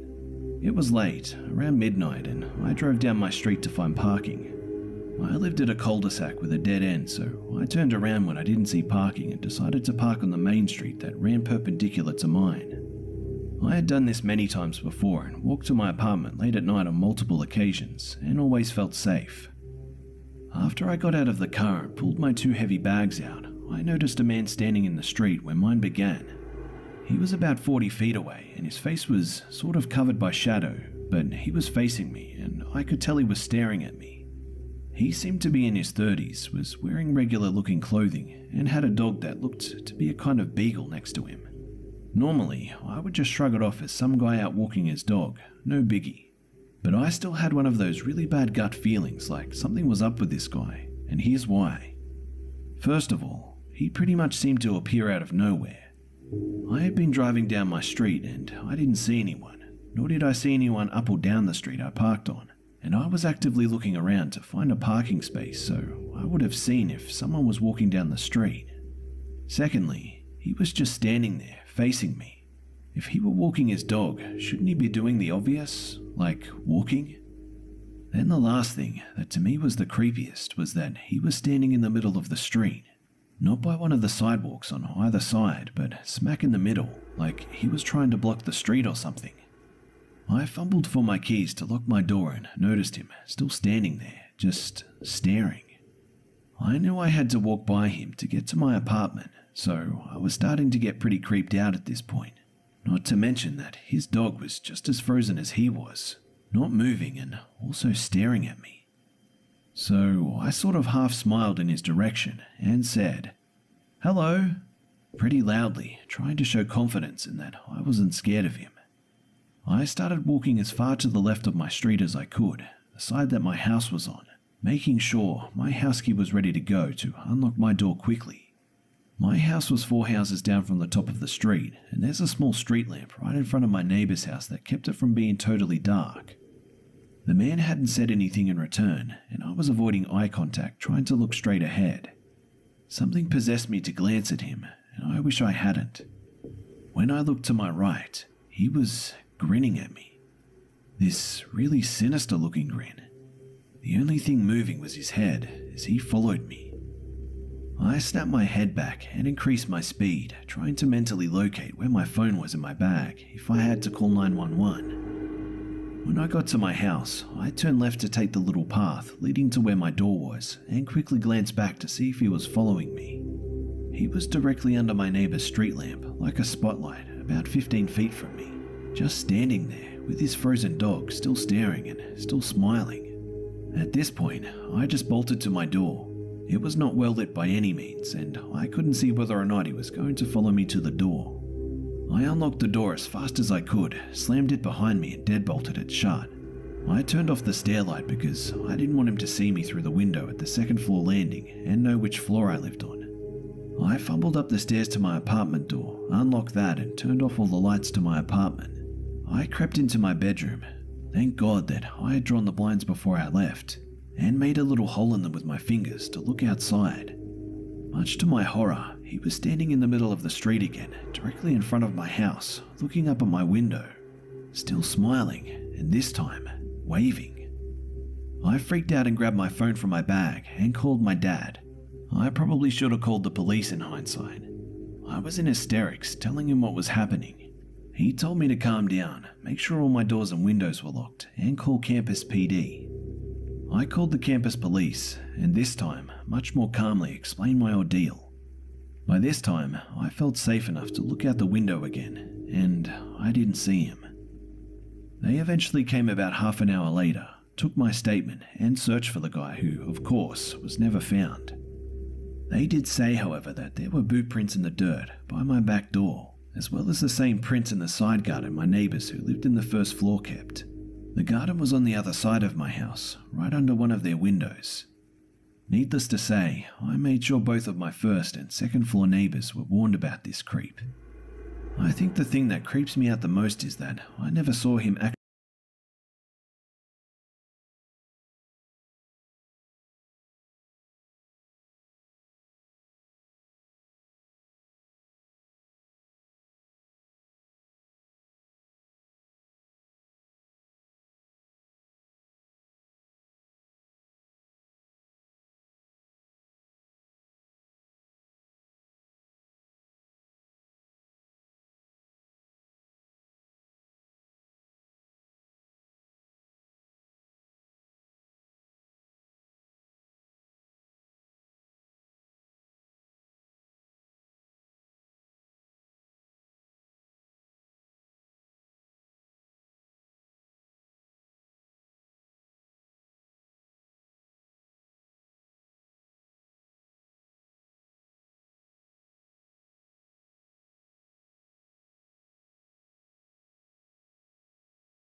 are usually patches of the forest that aren't so prominent, so you can see somewhat of a trail left. But it was made by people or animals walking around, so it gets very faint sometimes, and many times you don't see it or have no idea where to go. This trail was like that, which we actually liked, because that meant that there would be no people around bothering us and we could smoke and enjoy the river on our own. We got excited and kept walking through the almost invisible trail. A little ways down, we started hearing branches break, voices and a little bit of laughter. We looked at each other with disappointment because we wanted to be alone, and these sounds clearly indicated that we were not. We kept walking and then saw some colours and shapes through the bushes. They stopped as well and saw us. The elderly man waved and he was getting closer. His wife walked behind but holding him from his elbow. They walked slowly and we exchanged pleasantries about the day and what a nice day to hike sort of thing. When they reached us, he looked up at us as he was petting the dogs. You guys heading back? No, actually, we just got started. We wanted to reach the waterfall in the mountain over there. He looked at where I was pointing and frowned. I found it odd, and then he replied, You guys should be careful. I hear a lot of stories about people getting lost in these parts, or even worse. You're better off heading back with us. We both thought that the old man was just being a wet blanket, and we were somewhat experts in trails, hiking, camping, and living on the edge. So my ex said, Nah, we'll be fine. We have these two beasts to protect us. To which we all kind of chuckled. He then said, Well, anyway, be very careful. And you, sweetheart, you should tuck that little gold chain inside your shirt. You never know who is looking for that stuff to yank it off. I had yet to think about that. I was wearing a little golden chain on my neck, except it wasn't golden. It was a 24-karat gold chain that was given to me by my godfathers when I was born. It was a tradition in my family that every time a baby was born, all the uncles, aunts, friends, and close family members gave us gold accents with different shapes and forms as well as a chain to hang them all from. This is a Colombian thing, and it mostly ensures good luck for the new baby by presenting gold gifts as the three wise men did to Jesus. I had found the chain on my mum's safe during my last visit to her house and was wearing it ever since. No accents though, just the chain. The accents were so many that they weighed a ton, but I liked the chain because it made me feel safe somehow. I grabbed it instinctively and tucked it inside my shirt collar. We exchanged goodbyes with the couple and off we went. We were hiking for over an hour, stopping here and there to take pictures, drink water, or give the dogs a treat. Nothing weird until then, and we were almost at the mountain. We could faintly hear the waterfall. The next part of the way was rougher though. We had to climb down this cliff, literally a cliff, and we didn't bring any gear, so we had to be extra careful with the dogs, but they did it rather quickly and with no hassle. While I was heading down though, my ex was waiting for me at the base of the cliff with his dog. Mine had turned back. She always does this when she's hiking with me. Mine had turned back to come down again with me, but stopped at the top and stared at the woods before the cliff. She stared and then started growling. This is weird. My dog is by far the sweetest dog ever. She never growls. But this time, she seemed fierce. She kept growling more and more while I called for her. Femina, Femina, come here. She then looked at me again, almost halfway down the cliff and then back at the woods, and then back at me again, and started heading down. She would stop every now and then and stare back at the woods, but eventually got down with me and we kept walking. The mountains have created a natural junction, with water falling from the very top to a clear pond at the bottom. The water was freezing cold and the noise was pretty intense. The dogs were beyond themselves. They started running, jumping, chasing each other, barking and swimming. We took off our clothes and jumped in as well. It was delightful. The cold water against the hot weather felt like heaven, and we were high by then, so the sensations were very strong. We kept playing in the water for a while, then we got out and sat on the rocks to smoke some more. After a while, we heard the dogs barking, but not playfully like before. They were barking loud and menacingly. We looked at them. They were both at the very edge of the pond, staring at the woods on the top of the mountain and barking. The fur on their backs was raised. They looked creepy. I called Femina again, and my boyfriend did the same with Rebecca, but neither of them flinched. Their paws were firm on the ground, grasping at it. Their barks were so loud that it was becoming unbearable. I got up and walked over there and grabbed Femina by her torso, just kind of giving her a hug and pulling her towards me. She kind of snapped out of it and started licking at me furiously. I kept asking, "What's wrong, girl? What's wrong?" And she just whimpered, licked me, and then started going back and forth from the edge of the pond to where I was kneeling. She whimpered really loud, like crying, and I was getting scared. I said to my ex, "Screw this, I'm out of here. She's acting really weird." Rebecca, his dog, always barked at everything, so he wasn't concerned at all. He agreed though, and we started packing. Then I heard something, a whistle. It was definitely a human whistle. It sounded like a little melody. First a long one, and then two short ones. I stopped dead on my track and tried to hear it again, over the barking and the waterfall, but I couldn't hear it anymore. I thought to myself, weirdest bird ever, and put my backpack on. We started heading back to the cliff again, and the dogs were getting worse.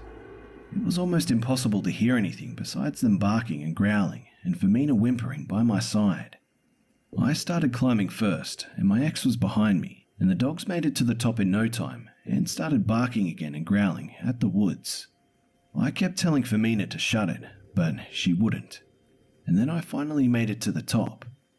One side had a huge drop of over 50 to 80 feet, and on the other side there was the woods. Tall pine trees and wild bushes everywhere made them look dense and deep. I urged my boyfriend to hurry because the dogs were unbearable, and then I heard it. Branches breaking. The dogs got even more aggressive. They started running towards the edge of the forest, back and forth to where I was. I just stood there, staring as well. More branches. Now they were getting louder. I knew someone was there, getting closer with each step. I kept trying to see past the tree line, but only saw green and brown and darkness. But then a figure started emerging from it. First I thought it was just another couple, or maybe just a hiker like us. But this figure was moving weird, a little bit too heavy to be a hiker, and slowly, and had no backpack, but the hands were holding something in front of him. It was a shotgun. What is this? I freaked out. The dog started barking louder, and Rebecca almost jumped the guy when he came out of the woods. He was stocky, wearing a black jacket, shotgun, pointing straight at me. I yelled at Rebecca, "Rebecca, stop it! Come here!" And she actually did. Weird, because she never listens. He then said, "Tell your boyfriend to come up." And I just took a couple of steps back. I was almost on the edge of the cliff and stared down. My boyfriend was almost there, and he had heard the voice of the man. He hurried up and climbed to where I was. I was standing there, petrified, not able to talk, just looking at the dark circle of the shotgun barrel. Then I caught a glance of something shiny, something metal looking. He had a machete hanging from his belt loop. Just like that, a huge machete with rusty edges. I was beside myself, but I managed to grab my boyfriend's hand as he stood up on the top of the cliff and stared at the man. My ex was nothing less than scary. He was easily 6'8" and weighed over 200 pounds. I don't know how much because we use a metric system in Colombia, but he was for all intents and purposes a big muscular guy. His green eyes glared as he stared at the man, and then he said, "Take what you want and leave us." The noise the dogs were making was extreme. The guy looked at me and pointed the gun as he said, "Grab those dogs and shut them up, or I'll shoot them both right here." I called them softly and grabbed Femina by the collar. She stared, licking me and whimpering, scared and not understanding what was going on. Rebecca was a little rascal, so I kind of crawled on the ground and grabbed her by the back of the leg. She then turned around and I grabbed her collar. I held them both close to me while I petted them, whispering, "Shh, it's okay, girl, it's okay," over and over. I was in tears by then, but my ex stood his ground and just kept glaring. I saw his fists and he had them tightly closed as if he was going to punch the guy. He then said to my ex, "Don't try anything stupid, pretty boy." And they started getting closer. I actually thought of jumping off of the cliff, but then what? Even if I made it alive, they could easily shoot me from a distance in the canyon underneath. We were trapped. He then said, "Give me the bags." to which we replied by taking them off and sliding them on the ground closer to them. And then he said, "Stand up." looking at me and pointing the gun. I could now see his face. He had sunspots all over and really bad acne. His eyes were dark and small, like a bird's eyes. His hair was greasy and covered with a dirty black beanie. A big round nose completed the look and gave him an almost comical appearance. But there was nothing comical about that shotgun. I stood up, holding the collars of the dogs tight together, and then he said, Not bad. Not bad at all. He then turned to look at a guy with a revolver and said, Bring me that gold chain. I kind of gasped when he said that, and the other guy started walking towards me. The dog started pulling the leashes. He stopped and looked at them, and then at the other guy and said, I don't like these fuckers. Let's just get rid of them. I was full on crying by then and pleaded for them not to shoot the dogs. I took the leashes with one hand and with the other yanked the chain off of my neck and then turned and gave it to my ex. He grabbed it and stared at me. He knew how much it meant to me and my family, but it was either that or our lives. So he turned and walked towards the guy. He grabbed it quickly and went back to his position. The other guy then stared at us, then back at the guys on his side and asked them, Have you ever had your way with a little spoiled girl? and they all laughed. I felt like throwing up. My ex looked even more angry now. He then said, We don't have anything else. Please, let us go. Then the guy quieted down and stared back. You do have something else. I'm deciding whether or not to let you walk out of here with it. And then he gave me a perverted look that made my skin crawl. My ex then said, Sure, you can have your way with her, in such a calm way that I thought he was giving me away. But then added, After you fucking cowards fight me, one by one, and beat me until I'm dead, because that's the only way. They all laughed at this, loud chuckles, and then he said, Nah, not worth it. I can just shoot you and be done with it. and then he pointed the gun at him. I was in shock. I couldn't believe that this is how our lives were going to end. Massacred over a stupid gold chain. 1,000 thoughts were going through my head. I was shivering when I heard this really faint whistle. It was really far away. Same frequency as theirs, but it was definitely far away. At least 3 miles away. It was faint, but I heard it, and they did too. The guy with the shotgun stopped laughing and stood still as he was trying to listen better this way. And then the whistle was there again, but this time the first whistle was way longer, and the three of them started walking backwards, almost retracing their steps back to the woods. And then the guy said, You two fuckers are in luck. and turned around and disappeared as fast as they had shown up. My ex and I exchanged looks of astonishment and then bolted out of there, running through the woods like maniacs. The dogs were rattled up and they almost jumped and ran all the way down to the main road. We didn't stop, we didn't talk, we didn't even look back. We just ran and jumped and stumbled until we were in the first climb again. Only then did we look back. I thought I saw something behind the tree line, but I brushed it off as I jumped down and called out to Femina. We then started walking home at a slower pace this time, not excited anymore, thinking how we would enter the flat without any keys. They were in my backpack. I touched my neck. The yanking of the chain left a little red mark. After all, it was solid gold.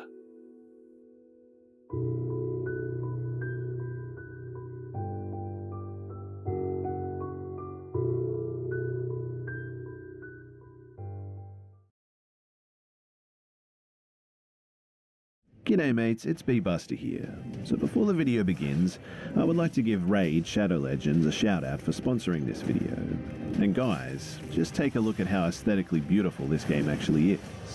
So Raid Shadow Legends is one of the most ambitious RPG projects of 2019 and has just been released. It provides an incredibly immersive experience, the best I've found on a smartphone in fact, and it can only really be compared with the biggest PC and console titles. But the best thing about this game is that it's totally free. It also has all the features that you'd expect from a brand new RPG title.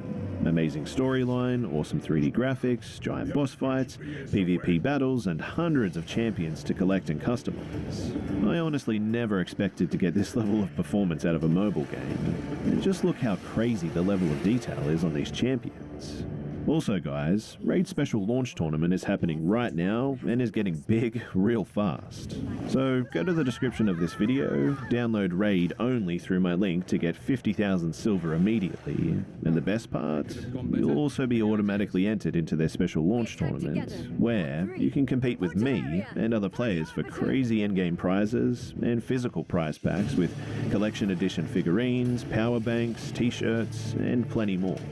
And any winners, I'll get them delivered straight to their house. Good luck guys, and I'll see you there.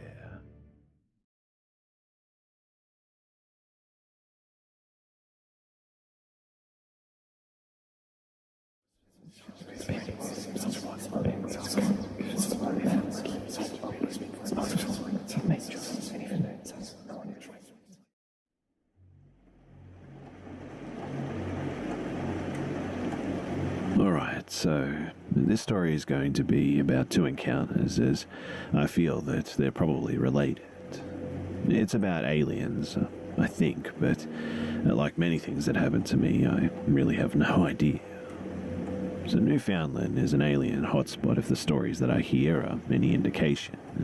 Almost everyone that I know has some story about when they lost huge chunks of time and were missing, usually for about a day, but it can go as high as a week. I've never heard any violent encounters, but a lot of I was frozen and couldn't move for a bit due to light from the sky at once. It's a pretty good assumption that if aliens do exist, they stalk my family. My dad has stories about being frozen on beaches, being watched in his sleep, and a weird story about the stars changing configurations.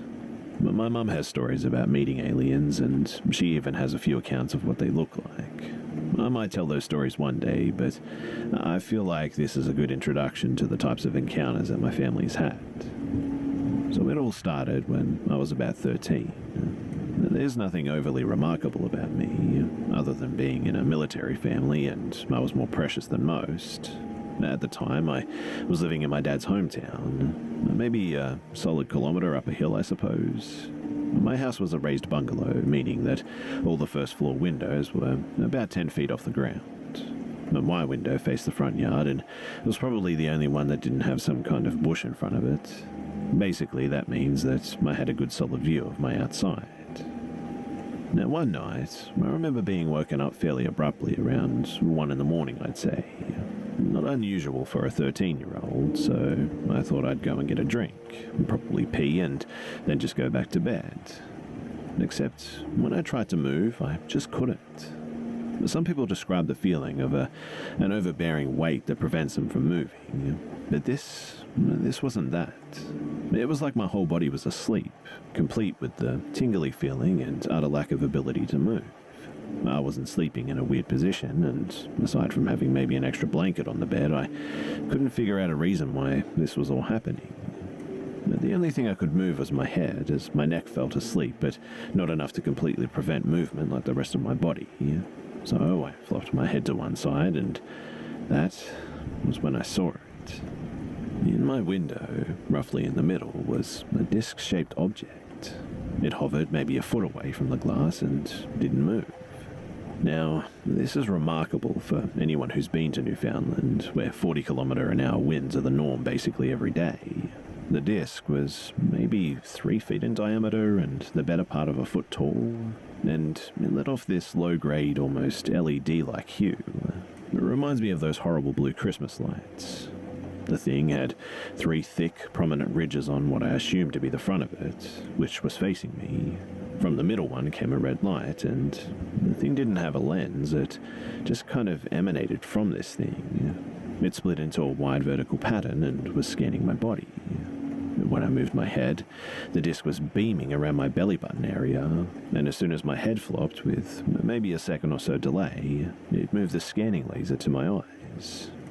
For maybe 5 seconds, I just stared, rather uncomfortably, into this horrible red light, and it kind of burnt. I wanted to close my eyes desperately, as it felt not dissimilar to staring into the sun, but they just couldn't move. I tried to yell, as I recall, holy hell, but I couldn't say anything. And, much like staring into the sun, you see little else. After the 5 or so seconds, though, the light turned off and I could just make out that disc object flew off down the road towards the ocean. I was awake for maybe 10 or more seconds before I just fell asleep. For full context, too, this happened in about 20 seconds, give or take.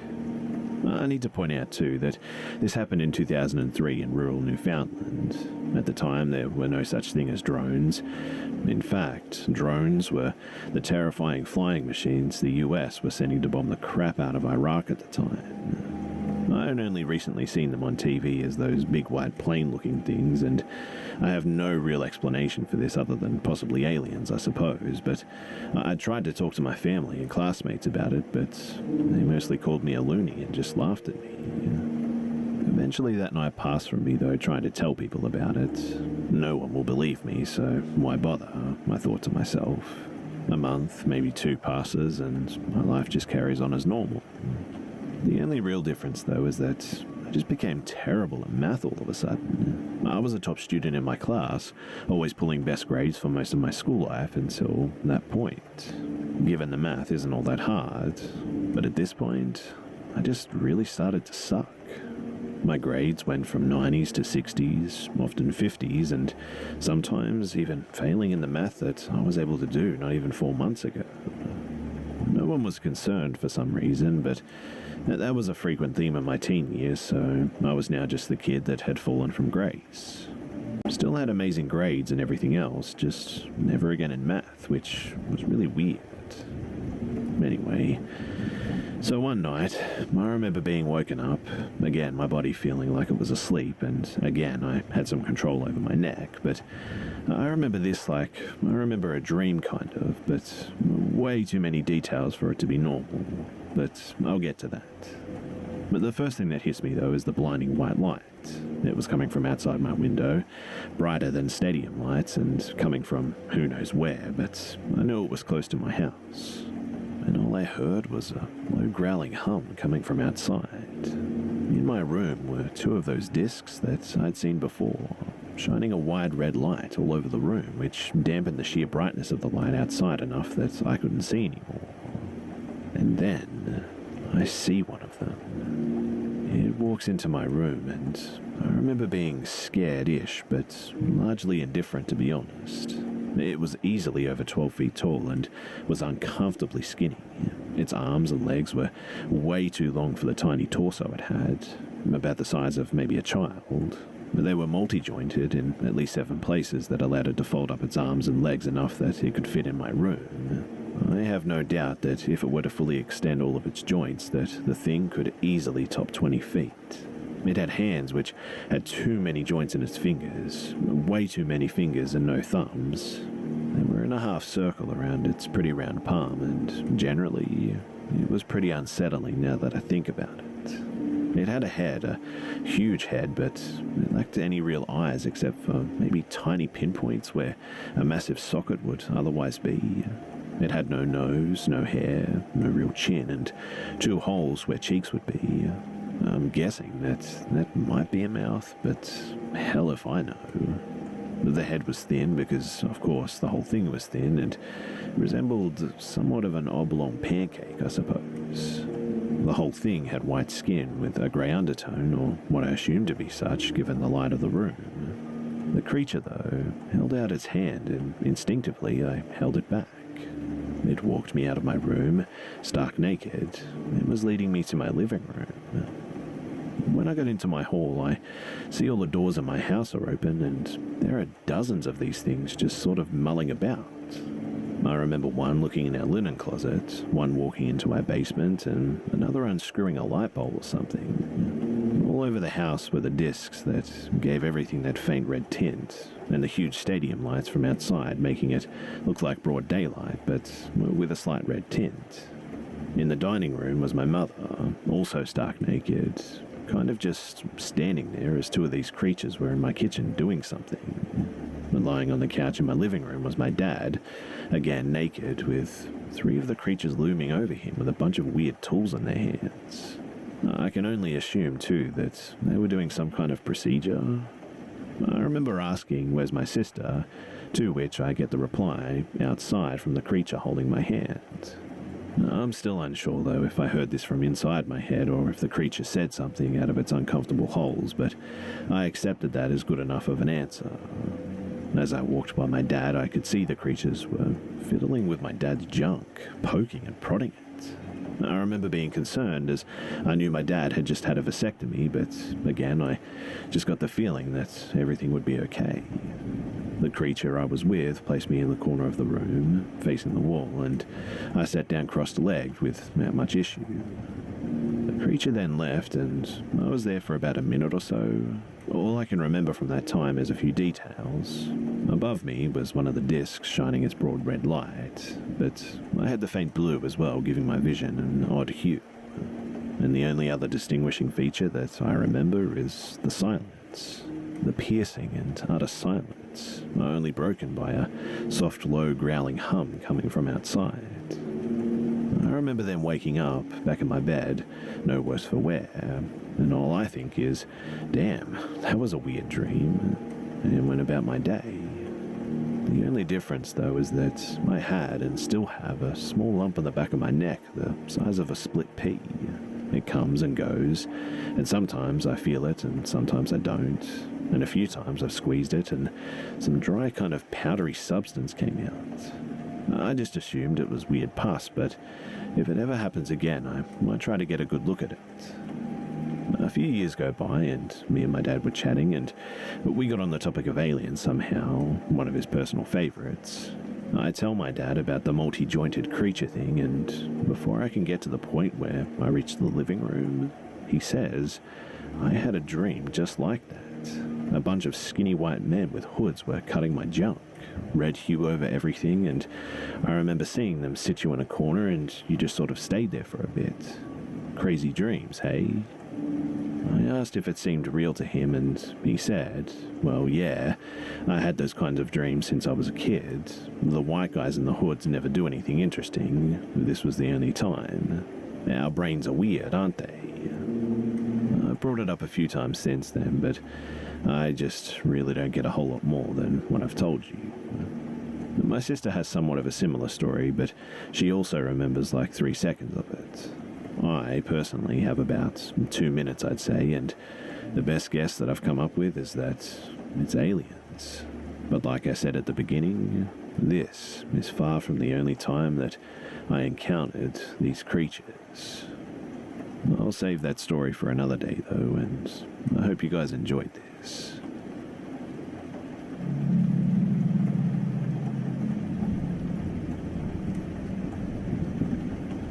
So, before I really get into this, I just want to note that I was probably about 9 years old when this happened, and I'm about to move back to this very rich in history concerning Native Americans and the Revolutionary War town that I lived in. So I recently moved into an old 1940s craftsman house in a small Maryland town, and the only thing that I knew about the place was just some details about the house that I probably shouldn't have even known at my age then. I was always a kid that really enjoyed learning about the paranormal and cryptozoology, dinosaurs. So when I found out that the older owner of the house was a doctor that died of a heart attack there, I was saddened for the doctor, but excited that a ghost might actually be in the house. But looking back, that was the least of my worries.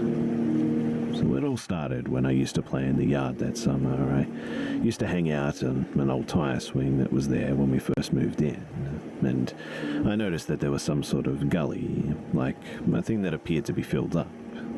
But when I asked my mum to take a look at it, I then learned that it was actually a creek that got filled up. We were both confused as to why it was filled up in the first place, but I was soon to find out. Shortly after that, I started digging around the creek thinking that I could dig up dinosaur bones, but I found other things. My mum and grandmother were kind of startled and yet again baffled that I started bringing small toys to them from the filled-up creek. things like marbles and plastic letters. But we didn't think much of it until one day I bought them a stone arrowhead from the filled-up creek. It was an actual stone arrowhead too, because we'd even bought them at a local pawn shop in town that collects and buys off artifacts like that from the area, but I actually wanted to keep it because it was, well, my first archaeological find, and I kept digging them up that day. When night came, I had to sleep in my grandmother's room since my bedroom was still being painted upstairs. I lived with my mother and grandparents at the time, and they were all heavy smokers, so they gathered up on the porch to smoke. I also had 2 dogs and a bird. The bird was in the parlour, far from my grandmother's room, and the dogs followed my grandparents and mum out onto the porch where they smoked. Now, I was trying to sleep that night, but something just felt off. The windows were open, and it was really warm in the room, but there was no breeze coming in. The night was just dead still. My grandmother had this a fake palm tree on this tall end table right next to the window in front of my bed, and I was just about to close my eyes until the tree just started to shake audibly. Like there was wind flying through it, or someone was shaking the branches, but there was no one there, and there was definitely no breeze. I really thought it was just my imagination at first, but it just kept shaking, so I screamed for my mum at this point. She burst into the room, and the palm tree stopped shaking, and I told her what happened, but she suggested that I was dreaming and I needed to just go back to sleep. So I tried to sleep, but when she left, it started shaking the same way again, and I screamed for her again. She got angry with me and yelled at me and then left the room. Things seemed to be fine too until the room just went cold, as if there was an air conditioner. The window let in no breeze, and the house was too old for central air, but I wasn't going to complain since it felt nice, but my nerves were definitely on edge. I tried to go to sleep until I heard a light and audible female whisper from across the room, and I shot up and sat up and looked around for who was whispering, and I saw her. I still have nightmares about her, and she had to be as tall as my grandmother, about 5'2", and she was just stood in the corner of the room. She was still, dead still. She wore a long black dress with some sort of print on it, and her skin was so pale grey that it could have been white for all I know. Her eyes were huge along her normal face, and her eyes were completely white, pure white. There was nothing else in them. Her hair was long and black and a little frizzy or matted, I suppose. I couldn't see her feet from where I sat, but we made eye contact for what seemed like forever, though it was probably just a solid minute. I was too scared to scream or move or do anything, but when she opened her mouth a little as if about to speak, I just dove under my covers and I tried to hide. It took me a few minutes to muster up the courage to scream, and this time everyone came running into my room. The dogs looked uneasy. They were looking for something in there, and my mum asked what happened, and I told her that I saw a woman, and she looked at the arrowheads on the nightstand and just shook her head. My grandmother looked at them too and said to get rid of them right now. And so my grandmother went to bed with me that night, and in the morning I buried the arrowheads and all the toys. Nothing ever seemed to happen again after that, and I never saw the woman again either, but it's an experience that I'll never forget.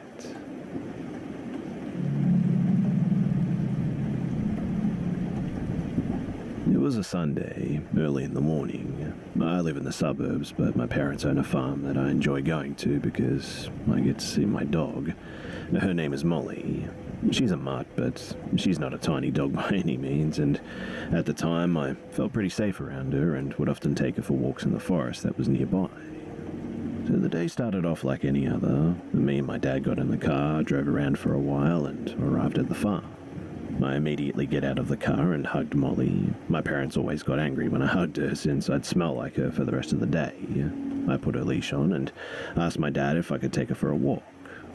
He always thought that we would just go down to a road and back, but I always found it more interesting to take her to the forest. I always felt like a certain kind of peace and relaxation was there that was unmatched by pretty much anything else. So we took a turn and headed to the forest.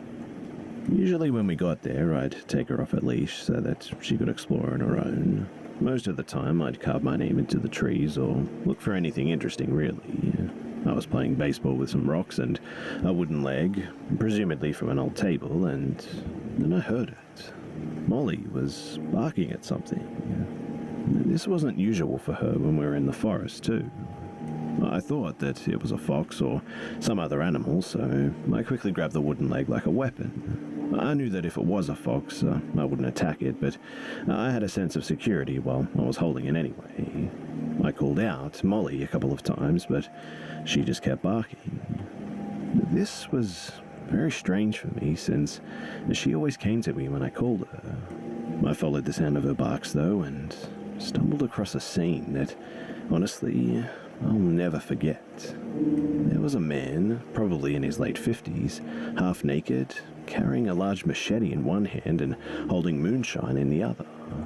This was the first time that I stumbled across someone in the woods, let alone someone half naked and carrying a big-ass machete. He was completely ignoring Molly and hacking away at the ground for some reason. I didn't really know how to handle the situation, if I'm being honest. Even now, I have no idea how I would handle it. But I asked in confusion, "Sir, are you okay?" I don't think I understood the seriousness of the situation at the time, but he turned around, revealing his face. And he had some of the clearest blue eyes that I've ever seen to this day. And I could see them so well because they were completely open wide. He looked at me and said, "Come here, boy, look what I've dug up." I was afraid that if I didn't listen to him, that he would start chasing after me, and that was something that I wanted to avoid at all costs. I got closer, but kept a good distance still.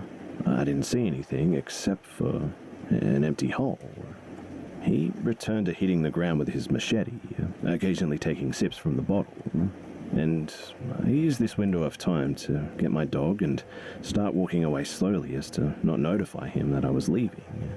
But then I took one final glance at the man, and his head was dug deep in that hole. I was so intrigued, though, that I just kept watching. I know that this was stupid of me, but I was curious. He finally got up from the ground, and I was shocked when I saw him carrying a bone in his mouth.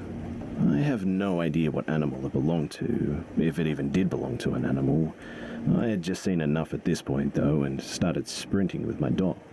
As we ran, I heard him laughing, and then I saw something flying from the corner of my eye.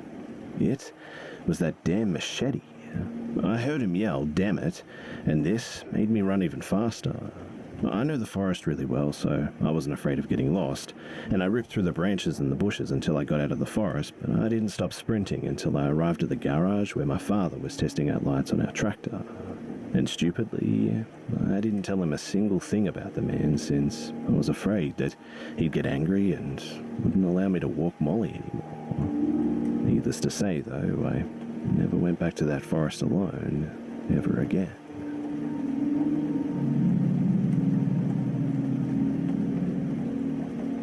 From March to May of 2017, I toured Europe with my mum and sister. I was 16 at the time, and we were Australian. I'm the classic stereotypical Aussie teenage girl, blonde, blue or green eyes, tan. I'd say I look pretty average, if it really matters, but yeah.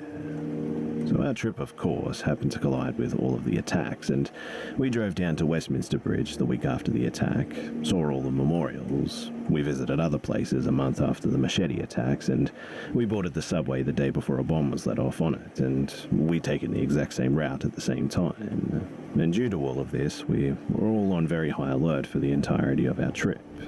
I think that explains my behavior in this story too.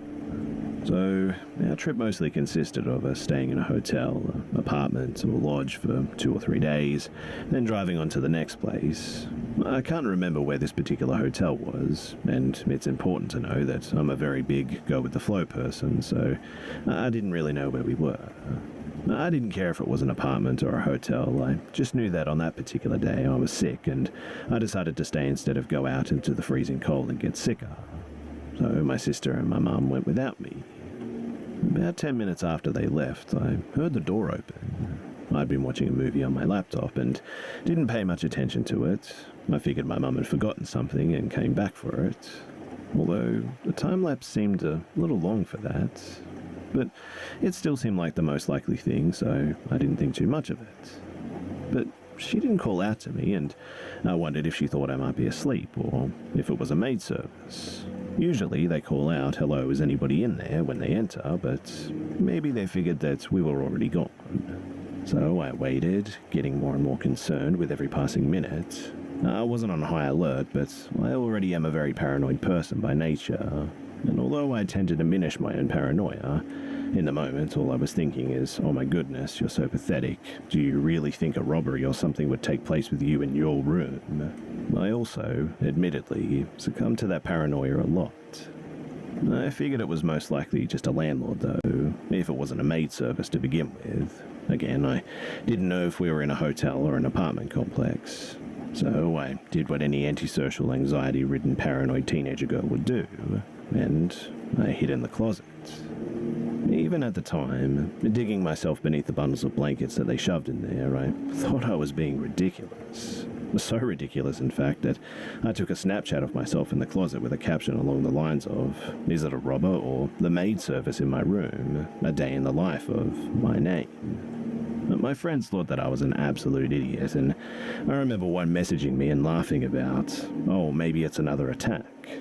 But I didn't answer her. I was too focused to try and figure out what the hell this person who'd come in was doing. It sounded like they were going from room to room, raiding the place almost, and I heard things being moved around, and not in the way that they would be if someone was trying to clean underneath or something like that.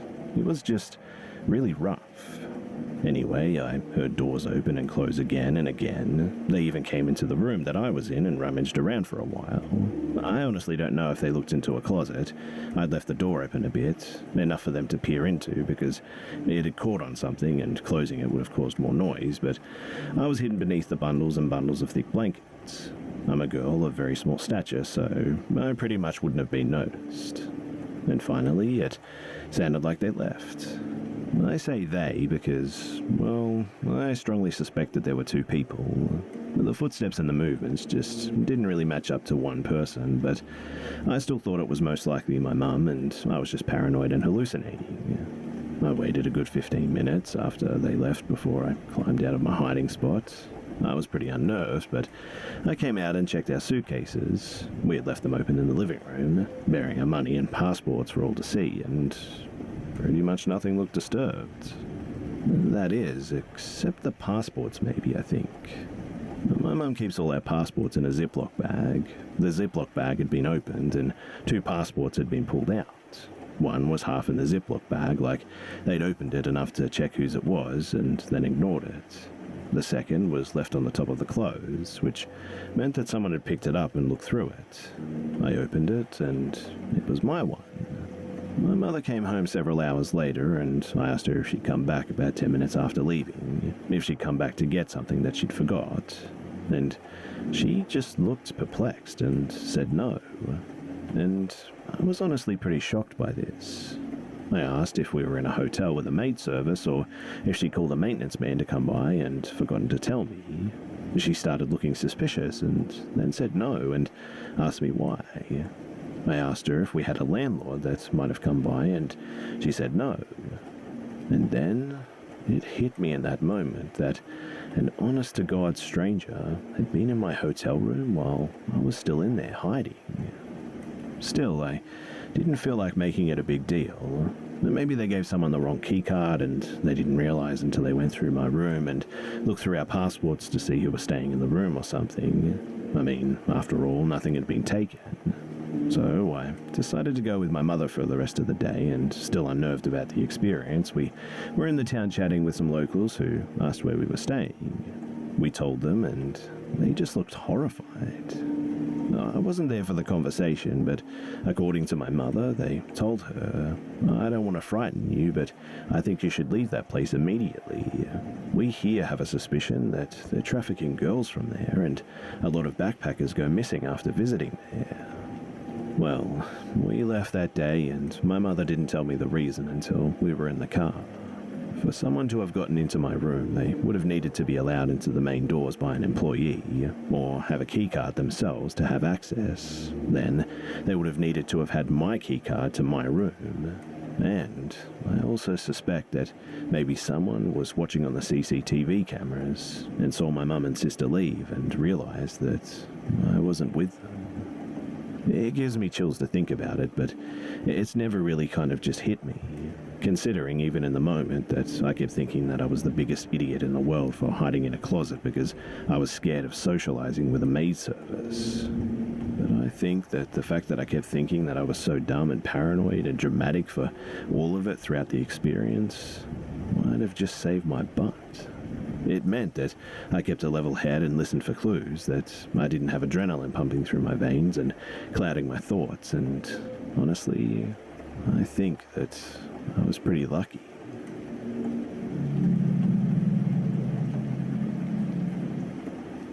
Years ago, when I was about 13 or 14 years old, I went on a trip to celebrate Easter with my mum's family.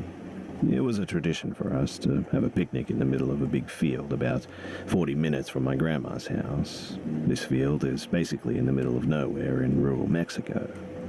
That day, my cousins and I got really curious about a small hill that we could see from the field. It always caught our attention because it looks like a giant took a big bite out of it or something. It used to work as a rock mine several years ago.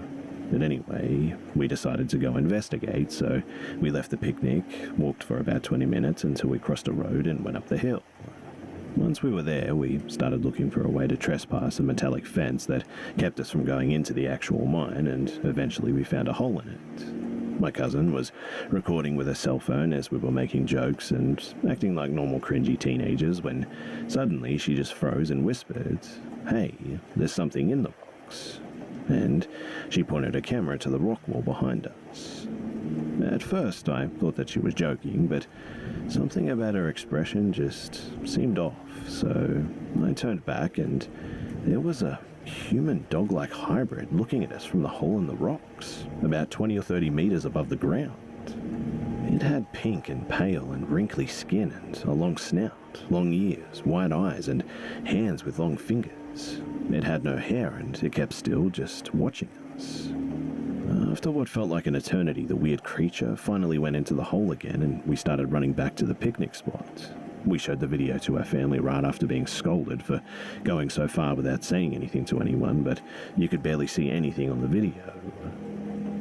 After all these years, I still don't know what that thing was, and I still get goosebumps when I think about it. The mother of my best friend had a brother working in the mine in the 70s or so, and she claims that he and other workers died there, but the families never got the bodies back.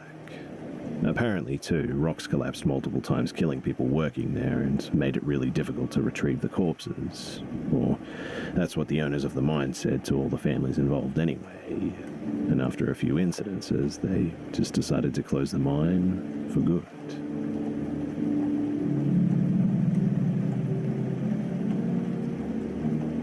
I think that throughout my life, I've had my fair amount of bad meetups with people.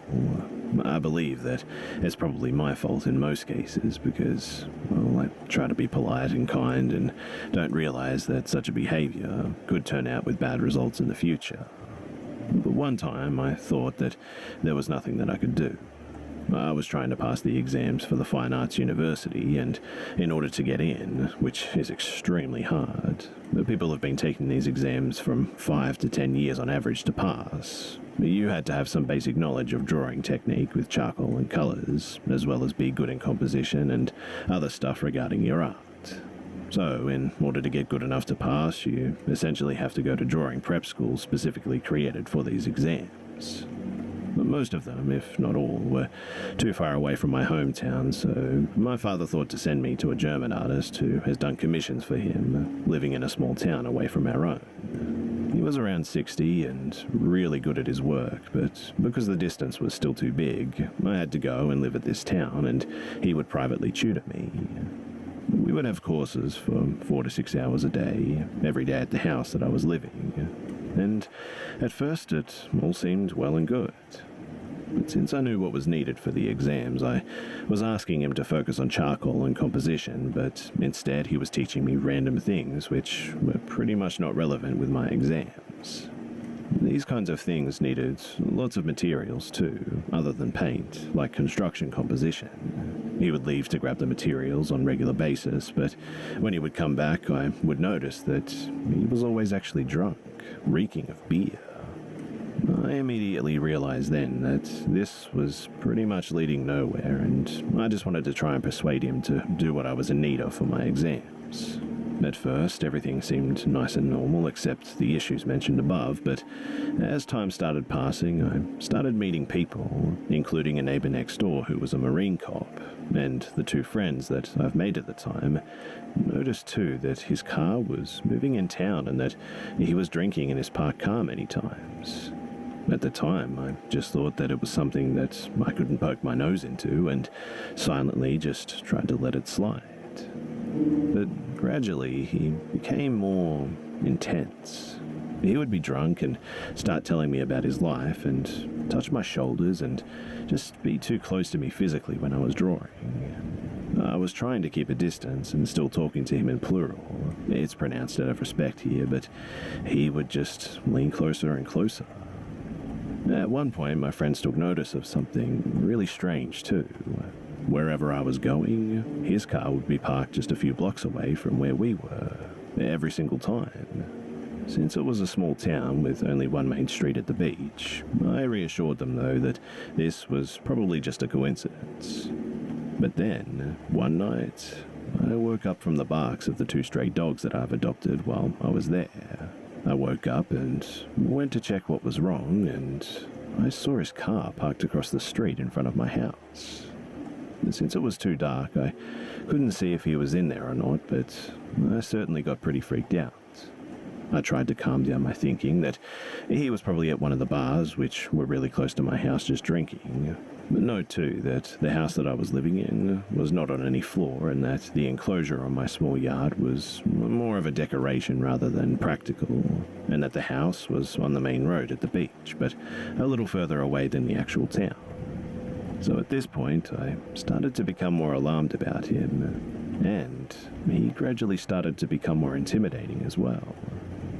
Because I've been a victim of harassment before, for 6 years, and my mother and stepdad accused me of being an attention whore and didn't want to believe me until I was sent to the hospital with grave wounds after a rough night, I've pretty much lost my faith and stopped relying on my family whenever something was happening. I've also to add that the police in my country take these issues way too lightly and most of the times just disregard them as women just trying to get some attention or overreacting. And as a result, I could barely sleep. I was always sleeping in the living room so I could be with my dogs and have better access to the front door's window, which was right next to me. I also started checking out the window with my lights out so that he wouldn't see me. I thought that he wasn't there some nights, but I'm pretty sure that I was wrong. As I started to become more suspicious, I also went through the back balcony and into some fields a couple of times, and his car was always parked in a really close range of my house, just not across from it anymore. I didn't know how to confront him about this whenever we had classes together. I've told the issues to my newly made friends and sometimes would even pass most of the nights with the Marine cop just to feel safe. But they all agreed that if anything happens that I should call them and they would be a witness if the police ever managed to get involved. And then it came to the night that his alcoholism and unstable mentality kicked in. So I woke up to drink some water and I just saw him staring straight through my window. I honestly just panicked and started yelling, "What are you doing here? Get the hell out of my house." I didn't open the door, mind you, but no matter how much I yelled, he kept on staring at me and he just seemed totally wasted. I called my neighbor cop and when he saw me on the phone, he started banging on the window. I thought that he was going to break it, and my friend came just in time. He put him on the ground and told me that now that we had evidence of trespassing, that he could get him to the police. Needless to say, though, I left after that. Fast forward 1 year later, I came back for summer holidays with a family friend of mine. Turned out also to be a stalker later on, and it was crazy, but that's a story for another time. But of course, we went to live in that house. I also have to add here too that my teacher also used to smoke certain brands of cigarettes, ladder, and that he also used a certain type of lighter called a Zippo. The next day of our arrival, me and my friend went to the supermarket to fill the fridge. When we came back, as we took off our shoes off on the couch, she looked at me and said, "Hey, did you put these cigarette butts here?" We only smoked tobacco, so I went and checked, and on the floor there were 3 neatly put cigarette butts. The ladder, of course. And after that, I told her about what happened last year. We went into the room to change after this, and we froze in place because someone had gone through all of our stuff. All of my underwear was placed on the bed, and when I went to pick them up, there was something that honestly looked like semen on each and every one of them. In the wardrobe too, there was a Zippo lighter placed in the middle of one of the shelves. I panicked, obviously, and tried to call my cop friend, but he was transferred elsewhere. We most certainly locked the house before leaving, so we checked the windows and balcony door, all locked. I recalled, though, that my dad was given a spare key to one of the town's hotel owners. I was also friends with the owner's son, who knew all about what happened last year, and I also recalled that upon the first meeting between my dad, the teacher, and me, he mentioned that if I ever get locked out of the house, that there was a spare key in the hotel. We went to the hotel and asked if anyone has asked for the house's key, and they told us that no one did. We regarded it as one of the windows being either unlocked or that I'd forgotten the door as such. We tried to spend our vacations peacefully, and we kept on taking the car with my friends going to random beaches far away each day so that if he were to follow us, that taking notice of him would be easy. We were always surrounded by others too, and my friends also told me that the teacher was indeed an alcoholic and really not pleasant to be around. No one informed their parents, though, because gossip runs faster than the speed of light, and the truth is altered greatly in the process. But the last night, my friend and I decided to spend a peaceful night together, just the two of us, watching movies on laptop and cooking. We got drunk and passed out on the couches. The dogs were adopted by my friends when I left, and I woke up in the middle of the night because of a ticklish feeling. I was still wasted and dehydrated from all the drinking, and my head was spinning, and the guy was on top of me and looked like he was jerking off. Upon realizing it, I panicked but didn't move, pretending my body was sliding off the couch so that I could slip away. After a while, I found the opportunity and slipped through him and ran at the door, went out to the street and started yelling out for help until a car passing the road pulled over and a couple in it came out. When we went back to the home, no one was there, of course, but thankfully my friend was unharmed, still sleeping, and blamed myself for leaving her there and started crying out of relief. Because of my father's prestige and out of fear that he would just criticize me as my mum and stepdad did in the past, I just never went to the police. Fast forward 2 years though, I've passed the exams after doing an actual prep school and by accident met one of my friends back in the day from that town in the metro. We were catching up with each other when he asked me, "So, how did the court go with the teacher?" I was confused and kind of dumbfounded, asking what court. Apparently, my dad went to his house, though, to chat with him and asked him for a commission for his office. He had 2 bathrooms, one small and one big. My father was using the small one for some reason, and while the teacher was making coffee, he helped himself with his needs, and he opened the door, and there was nothing left of the bathroom. No sinks, no shower, nothing. And instead, from floor to ceiling, there were only paintings and sketches of me. In a corner of it, there was a small altar set up there. Many of the sketches were apparently of me doing everyday stuff or naked with kind of sensual erotic poses. He immediately went on and punched him, and then he called the police. My father has a great influence and power in certain areas, and he immediately tried to put him in jail. And then he realized that that was probably the reason why I stopped the courses with him, and he's heard about the incident of that night during my vacation since then, because the couple were locals of the area and came forth to talk to him. He never did ask me anything, though, let alone mention what happened. Because all the cops were his friends, he tried to make sure that he put him in jail, one way or another, quietly. But it was kind of the talk of the town for some time anyway. I felt relief and, if I'm being honest, a bit of shame too that I didn't rely on him due to my past experiences with other family members.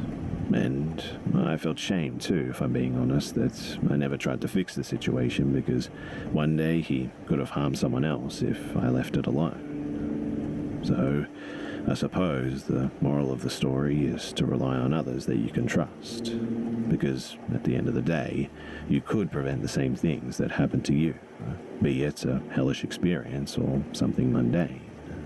I was selfish and a little bit egocentric, only thinking the ifs of reactions, and honestly, I think I did more harm than good. Anyway, that's my story, and thanks for listening.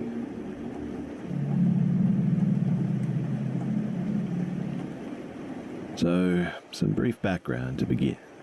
I, a 23-year-old male at the time, and my brother, 30 years old, had just recently moved into an apartment together, and it was an old two-story house converted to 2 apartments, upstairs and downstairs, had an attached garage that led onto a downstairs kitchen. Directly next to the door from the kitchen to the garage was the door to our bathroom. So, we had lived there maybe 3 months at the time of this occurrence. We had left the house around 7 p.m. on a random autumn night, needing groceries, laundry soap, what have you, and so we buy all of our stuff and make it back to the house. The garage was very narrow, to the point where I had to exit his car before we could pull in so that we could give ourselves more room to get out by getting the passenger side door too close to the wall. So I exit the vehicle, walk into the garage, very poorly lit, mind you, one faded light bulb, up the 4 steps and into the house, groceries in hand. I sit the bags down and immediately head to the bathroom. Bladder was about to burst. Maybe 1 minute has passed from stepping into the house, and I hear my brother's car pull in, engine shut off, door open and close, footsteps up the stairs, and then silence. Kind of wondering why he hasn't come in the door yet, I finish my business, number 1, and I flush. About the time that I start to push the handle to flush, I hear my brother from the garage say, "So you gonna open the door or what?" I walk back around out of the bathroom, open the door to the garage to see him standing there, mouth wide open, face pale as a ghost. He walks in calmly, sets his few bags of groceries down, and proceeds to tell me how he saw me, clearly, fumbling with my keys to try and unlock the door. And as he heard me flush, he blinked, and the other me was just gone. He even explained that he could audibly hear the keys jingling and me grunting trying to unlock the door with bags of groceries in my hands. I'm honestly not sure what the heck that was, but I just wanted to share this in case something similar had happened to someone else.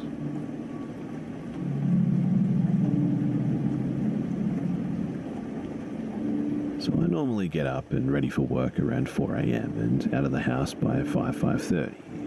I had just dropped my daughter off at the babysitter and realized that I forgot to pack my lunch, so I decided to stop at a local Walmart to pick something up. The parking lot was pretty much empty, as was the store because of how early it was. But I went inside, got what I needed, and walked back to my car and got in. On an instinct, I always lock my car doors when I get in. It's just a good habit that I'm in, and I was looking down at my phone, scrolling through, and all of a sudden there's this totally normal-looking guy just standing at my window. I don't know how, but I didn't even see him approach. He startled me, and I immediately put my hand on my hip because I have a pistol there, and he motions for me to roll down my window, so stupidly I do, but only slightly enough that I can hear him. He then asks for a ride, says that his car is broke down and his phone is dead, and he just lives right around the corner, which seemed odd because it's like 69 degrees outside. I live in a small town, so it's not a busy road, so, walk? I apologized, though, and informed him that I don't give rides to people that I don't know, but I'd be happy to call him a cab to come and pick him up. He got angry with me and asked again and pulled on my door handle. I said, "Please go, I'm not giving you a ride and you're scaring me."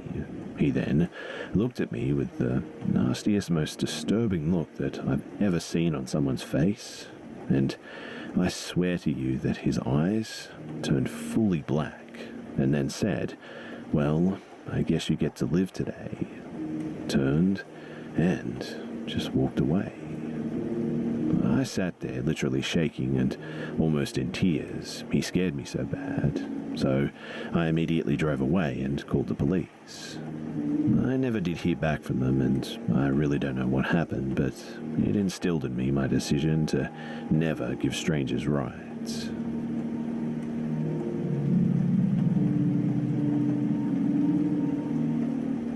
When I was 16, I got a job as a personal assistant, a cleaning lady for a wealthy couple who lived in a big beautiful mansion on Lake Michigan. It was a great job at the time, but after a while I had to quit because of everything going on, and I'm going to tell you exactly what that was.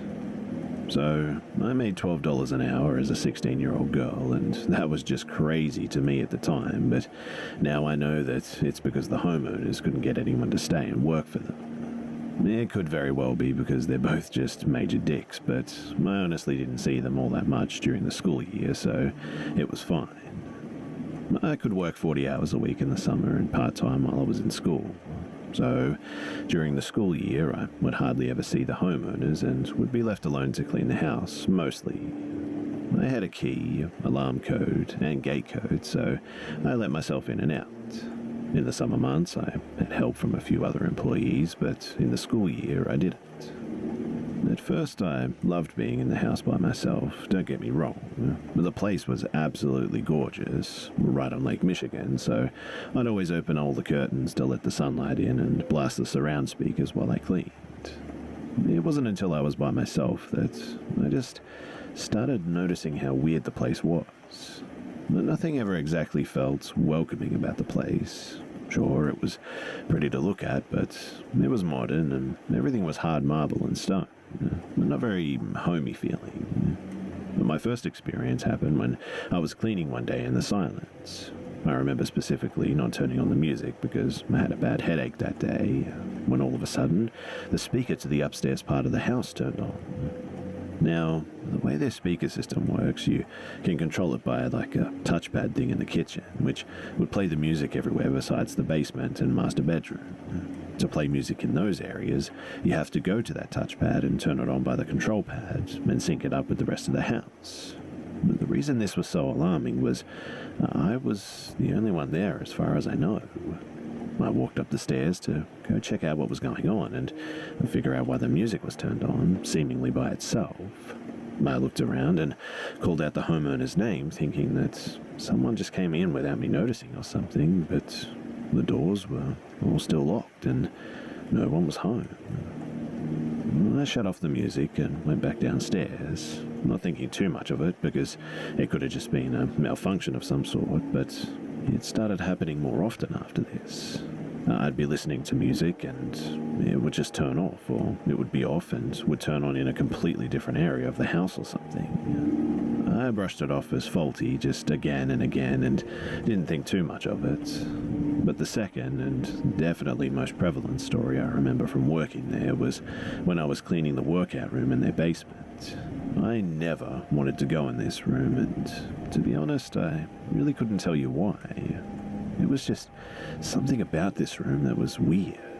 It was super cold and dark, and I just felt really anxious in that room. I definitely tried to avoid it, but my boss would get mad when dust would build up, so I forced myself to go in there once a week to tidy up and whatnot.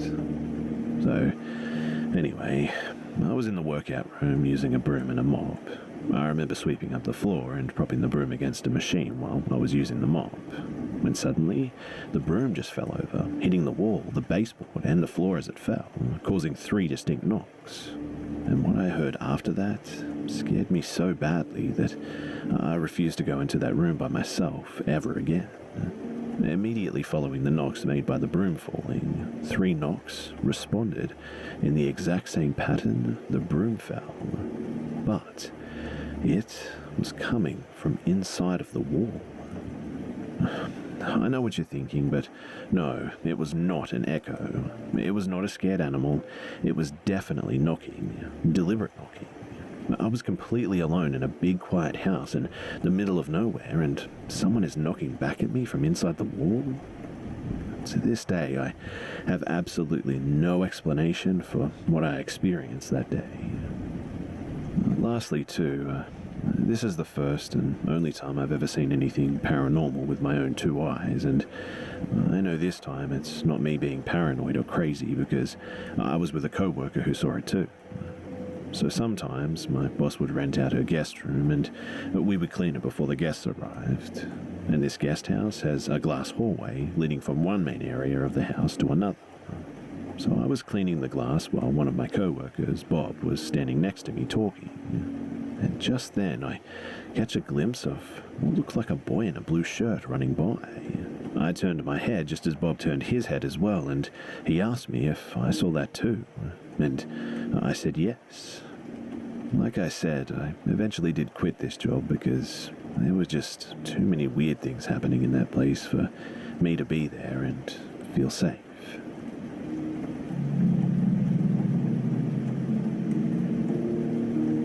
So, a year ago, my apartment complex decided that they wanted to renovate my unit, so I had to move out at the end of my lease. I live in Denver, and rent is pretty ridiculous here, so I started worrying about finding something affordable in my neighborhood, which I love. I posted on the Nextdoor app to see if anyone in my neighborhood knew of any affordable rentals in the area, and I immediately got a message from someone named Joe who said that one of the condos in his complex was going to be up for rent soon and he knew the owner. He offered to get me in touch with the owner, and I asked if he could send me pictures of the unit, and he asked if he could text me some pictures his neighborhood took because that chat function on the app is really slow. I now feel stupid for doing this, but I gave him my phone number, and I kid you not, I received a phone call from an unknown number within seconds. I normally don't answer calls from unknown numbers, but I was expecting a call from a number that wasn't saved in my phone anyway, so I answered it. But I was completely bewildered when the person said, "Hi, it's Joe. How's your day going?" It honestly took me by surprise, and I just didn't know what to say. He started to shoot the breeze on the phone with me, talking about how he works nights and how tired he is and how he takes care of his daughter while his girlfriend works during the day, and I finally interrupted and said, "So, about that condo?" And he just pretty much disregarded that and said, "I don't think my girlfriend would appreciate me talking to you, but I don't have to tell her, right?" At this point, I said that I have to go, and I just immediately hung up the phone. As soon as I did, he started texting me, though. It was just really bizarre and kind of alarming to me, I must admit, and I just blocked his number, but moments later, he found me on Facebook and sent me a friend request. Now, I'm 32 years old, but it was so disturbing to me that I called my parents to tell them about it and how unnerved it made me. And the worst part is that on Nextdoor, even if your exact address isn't listed, your complex is. I was pretty certain that I didn't have my address visible on my profile, but I checked and sure enough, my address and unit number were public. Unable to contact me any other way, he started messaging me again on Nextdoor, asking if I wanted to go on a walk with him. You can't block or report people on this app, so I eventually just deleted it. But one night, a month or so later, I had a knock at my door around 10 on a weeknight. I looked out my peephole, but couldn't get a good enough look at the person. He had his head down slightly, but either way, I don't answer the door for anyone that I'm not expecting, especially not a random guy at 10 o'clock at night. Feeling panicked, though, I call my neighbor across the hall. She's an older woman, and we look out for each other since we both live alone. I ask her if it looked like he was a delivery guy at the wrong door or something. She opened her door to get a good look at the guy, and that spooked him because he just literally ran away. Now, I have no idea if this was the next door guy or not, but my gut tells me that it probably was. This was a big wake-up call, though. I always felt like I practiced good online safety, but I didn't even know my address was visible on Nextdoor. I'll never be casual or lazy about privacy settings like that again, that's for sure. But for now, I have to deal with the fact that this creepy guy knows where I live, and allegedly is showing up to my house late at night.